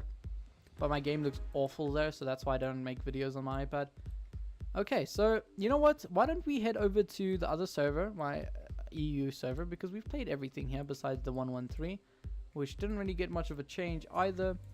And the rest of these vehicles are, yeah, they're okay. So let's disconnect here, and I'll stop sharing my screen. And then we can switch over. It'll take just a few seconds, guys. Don't worry. I'm just switching over to my European server. The stream's not dead. Don't worry. I'm just not going to show my passwords and stuff, obviously. Okay. Logging in. And this shouldn't take any more than a few seconds. But yeah, let me know what you guys think. Are you guys pretty excited for the updates? Have you been excited for it? Were you looking forward to it? Because I was pretty happy about it. It has been pretty decent so far. Wargaming is currently putting this like whole new system to logging into your accounts. Like you have to like, it's like 5-step authentication here. Okay, next one is that, and that. Hopefully this lets me in. Don't give me problems. Hopefully you guys have never had server error. Okay, hopefully that is not an issue. Let me into the server Wargaming, please. So yeah, it looks like we're going to have this background until Christmas. If you guys haven't noticed, the background when loading into the game, which I can show you. No, I can't show you anymore. It shows the Christmas event on the right side, and then it shows obviously Halloween on the left side. So we're definitely going to have Christmas go through with this updates without getting any more updates. Might be some minimal updates, but yeah. Okay, so on our EU account, we have the E6, we have STB, which I've been dying to get back into. And I think a lot of people have requested it, so let's get into the STB. That is my AP best shell. AP equals 5 degrees, APCR equals 2. Yeah, that is true. That is why I suppose I am 48% with low settings. So I wouldn't say your graphics settings increase your win rate or your damage potential. Because on mobile, running lower graphics could actually help you because there's not much like effects getting in the way of your gameplay. I am lagging all of a sudden. No, what is up with the loss? Packet loss. Okay, well let's see if we can still pull out a great game here. There's an E50M. We put a nice shot into his lower plate there. Hopefully you don't get nuked by the tank destroyers, which I just thought of right now. The second, my gosh, we are lagging. EU, I literally just came from NA saying how bad the connection is, and then I go on to EU and we have 4% packet loss with 200 ping. Wow. Don't you just love wargaming servers, guys? It's mainly because there's so many people on the EU server that are probably using the server right now because of the big update. So, I mean, it's noticeable. Obviously, that's going to happen, but, I mean, wargaming is a multi-billion-dollar company. Surely you would have more efficient servers. I don't know. We can go hold down here using our 11 degrees of gun oppression. Obviously, I'm not going to have the greatest game if I'm lagging like an absolute crazy person right now. Now, if you didn't know, this tank got premium AP, which means that it pens absolutely everything and anything. As you can see, that E50M is very, very weak to me. However, he still does have a fantastic turret, meaning that I can still bounce him when using premium AP. I'm not running calibrated shells, so I do want to note that. I don't think I'm running... If I was running calibrated shells, I probably would have pinned this E50M, no problem. But he's showing me his lower plate, which we end up bouncing. Wow, okay. I got STB1 for this update. I actually got STB1 for the update as well. I got VK72 for the update, I got Mouse for the updates, and I got a few others. Let's see if we can snap a shot into that Progetto. We actually bounced the Progetto somehow. He does 400 damage to me, which is a massive high roll for him. Our T95 is obviously nuking himself. Yellowing the spawn there. Maybe we can nuke this IS-8, which we do manage to do, and back up maybe before that Progetto. But my gosh, that Progetto is hitting me for very hard. 400 alpha? What? Since when? Okay, well, this is a very bad predicament that I've put myself into. Obviously, packet loss is not helping here, but maybe we can still get out of here and win this battle. Now, one thing I can really teach you guys, if you're going to play medium tanks and mobile tanks effectively, you need to know how to relocate like I'm doing right now. As you can see, by relocating, it means that I can get a shot into the Progetto. It makes him think that I'm running away, but I'm actually getting into a position where I can counter him if he had to push me. Now, a packet loss is really ruining me over here, man. I literally can't do a single thing. I'm not sure what's up with the server right now. It really sucks that it has to be awful all of a sudden, but yeah, there's a Grille. Maybe, hopefully he doesn't snap a shot into me, which if he does, I'm going to be very upset. He does not, at least. Let's see if we can kill that Progetto, which we managed to do, even though we have like a 10% packet loss. And maybe we can shoot this E50M now. Obviously, E50M has a lot of turret armor. I wish I was using calibrated shells in this instance, because I would have probably been able to pen him at this point. There's the T57, which we managed to miss. And obviously my tank destroyers at the back of the map have done nothing all game. And we're now going to lose. Awesome. Everything is awesome. When you... Yeah. Okay, I think I reload before this E50M. I definitely do, I think. So we can kill him. And then we can move over to shooting this T57 at least once. You can get a shot into him. Now this is why I love the new STB1. Because you have a lot of... reload now. Really quick reload. You can do damage very quickly. I missed that shot on the Grille, unfortunately, but we might just be able to put another one into him. He actually manages to snap my hatch. Yep, it does look like he managed to do that. Very unfortunate. Don't know how he managed to just snap my hatch there. That is one thing that I don't like about the STB1, is that while its turret is very nice, you can get nuked by headshots very easily. Yeah, Progetto is amazing. Progetto is an amazing medium tank. We did manage to kill that Grille, even though we have so much packet loss. Come on, Wargaming. Give me my ping back. Please. And I'm dead. Very unfortunate. My team did absolutely nothing in the back there. Look at that packet loss. That freaking T57 went forward and then back. Okay, well, I guess that is kind of sucks, but I think we'll end the stream in about 20 minutes, guys. So a 3-hour stream seems pretty decent. I'm going to quickly reset my Wi-Fi. Actually, no. If I reset my Wi-Fi, it's actually going to completely ruin the stream. So let me reset the game. Let's try that. If that doesn't work, I might have to just end the stream, guys, because obviously if I'm lagging all the time, that doesn't really help us out, yeah? IS-7 turret has no match. Oh, no hatch. one of the reasons I got it. Yeah, so IS-7's turret is probably one of the best in the game. I believe it did get a bit of a nerf, I can't even remember, to like areas next to the gun. So in a face-hug position against very high pen vehicles, you can still pen the IS-7 pretty easily, but it does have one of the best turrets in the game. I find myself penning IS-4 turrets easier than the IS-7's turret. Okay, let's try this again. HDB game didn't go to plan, obviously, and that wasn't the greatest thing ever. If we have a look at our win rates so far, pretty bad. 67% win rates, and then 3,700 average, which you guys can see at the top right of the screen. So not great, but we'll work on it, don't worry. Let's have a look at let's have the last game today in the VK72, which is a tank I really like so far. In the new update, it's very, very nice. It works very well as well. That mobility, like I did mention in the beginning of the stream, because this was the first tank I played, it has improved suspension, which overall just means it has a lot more mobility. Its terrain crossing capacity has been increased, so if you're going up a slope on hard, medium, or light terrain, you're going to move a lot quicker, as well as your fact that you have 6 degrees more on your hull turn rate, which means you traverse a lot quicker. And it basically means you can bounce shots a lot easier. I can see just by how long it took me to get like load things here, we're pretty bad in terms of our connection.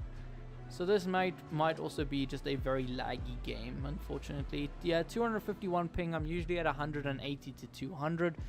So this is not looking good for us, guys. This might just be our last battle today. But overall, I want to hear what you guys think of the update. You guys seem to be very excited for it since you are watching this video on the update. And yeah, I was pretty happy about the update, honestly. Look at how much lag there is, guys. Wow. Yeah, so European server is not great right now. But as you can see, this mobility, fantastic. I can snap a shot into that STB-1, something you'll never see from the old gun on the VK. Easily snapping a shot into that STB. Now, STB is not a tank you want to sit in front of when he's held down, but I was still able to get a shot into him, no problem. Now, the one thing that's crazy good about it, look at this traverse speed. You can bounce so many shells just by the fact that you can bounce or wiggle so much that your enemies can't even get a shot into you. That shot there unfortunately goes into his mantlet. Don't love to see it, but there is a Kranvagn 70 ton on my right, which I might as well go and deal with. I have 50 to 60 ping on EU server. Duck gameplay. Welcome to the stream, Duck. I don't think I've seen you so far. Yeah, I have. This is 200 ping with 2% packet loss on European server. I shouldn't be able to get penned by a Vickers Light. I really hope I don't. And we are bouncing a lot of shells, and that's where this traverse speed is just fantastic on this tank. Also, the fact that this tank got an improvement to its reload means that you can put 3 tungsten rounds out instead of just only 1 or 2. So yeah, this does mean, obviously the Kranvagn 70 ton is the tank that pens me because it has a lot of pen. You know what? I might go for an HE round on that Vickers. Let's see if we can make it happen. 637 roll, not the greatest. Probably could have done that with tungsten, but yeah, that's not the greatest damage we could have done. Bounce another shot from the Kranvagn 70 ton, which is what you want to see. He was using heat rounds as well. And what's very nice about this vehicle is that it also has very, very good pen. Especially if you're running calibrated shells, you can do a lot of damage. I don't know if that hit him, if it might have bounced that YAG. I possibly could have gone for the Kranvagn 70 ton instead. But because he's a tier 9, I'm not too scared of him right now. I'd rather deal with the STB instead. And this is all you want to do in the VK70, guys. You basically just want to sit in front of your enemy to use that fantastic heat pen to just go straight through enemy team's armor, like you saw on that VK, or that Kranvagn 70 ton. If he YOLO rushes me, which he might do, I might be able to get a ram kill. My teammates end up killing him, unfortunately, and we did not manage to get a shot into that YAG Panzer. Now, I will say one thing negative about this. What? Okay. We track him, do no damage. Dope.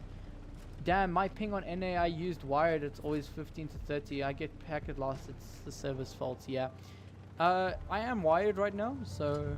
And my internet connection is not the worst. It's very good, to be honest. And I think it's just I think it's a server issue, to be honest, guys. My team is just YOLO pushing here, so I wanted to make sure that the shot would go in. I will say is that I don't get as much damage out as I used to get on the old VK. And that might just be because on the old VK, while the gun was less accurate, you had a lot more alpha and you could do upwards of like 800 damage with your tungsten, where now you're mainly doing 700 if you're lucky with the tungsten. But anyways, there we go. Our last game went pretty well. 3,700 damage, guys. We did very, very well there. Not the greatest game out there, but obviously it showed you how this vehicle can still bounce a hell of a lot of shots and get onto the, even on a map like Normandy, which has very, very bad terrain for heavy tanks, I was able to move very comfortably. And that is the art of having improved suspension. Now, I'll definitely suggest, if you guys aren't subscribed yet, to definitely subscribe, because I'll be doing a full review on every single tank at tier 10 that got a buff or nerf / rebalance, so that you guys know exactly what to think of them and how to exactly play them. I'll be doing the full review on armor and all their changes and how they really perform currently. But stay tuned for that. It's not going to be today, but definitely maybe tomorrow. But anyways, guys, hope you enjoyed this live stream. I was great chatting with you guys, and I'm actually very excited for this update.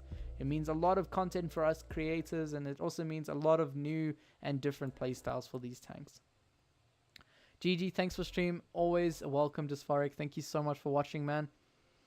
Does it get gun depression? VK72 have gun depression mod? Mod? What does that mean? Modification maybe is what you mean? I don't think it got an extra gun depression. I think it's always had 7 degrees. And I believe the mouse has 8 degrees, if I'm not wrong. Does the mouse have? Yeah, the mouse has 8 degrees of gun depression. So, yeah, very nice. But actually, VK72, did it always have 7? Or I thought it had 8. Oh, no, it does not get the gun depression modification. It only gets the improved suspension. So you can only choose improved suspension. Otherwise, you can choose optics, which there's no point in doing that. Mind you, you'll be a lot more vulnerable to getting spotted and you not spotting the enemy back. But that improved suspension is just so much of a kicker compared to what it used to be. But yeah, hope you guys enjoyed this live stream. If you were looking to see how any of the other tanks perform right now this second before I make a full-on video, just rewind in the stream. I've played almost every single tank that you can see on your screen here, and a bunch of tanks on my other accounts. But suspension the way, definitely. But anyways, guys, thank you so much for tuning into the live stream. Hopefully you guys enjoyed, and hopefully it was helpful. And I'll probably check you guys very, very soon. Cheers.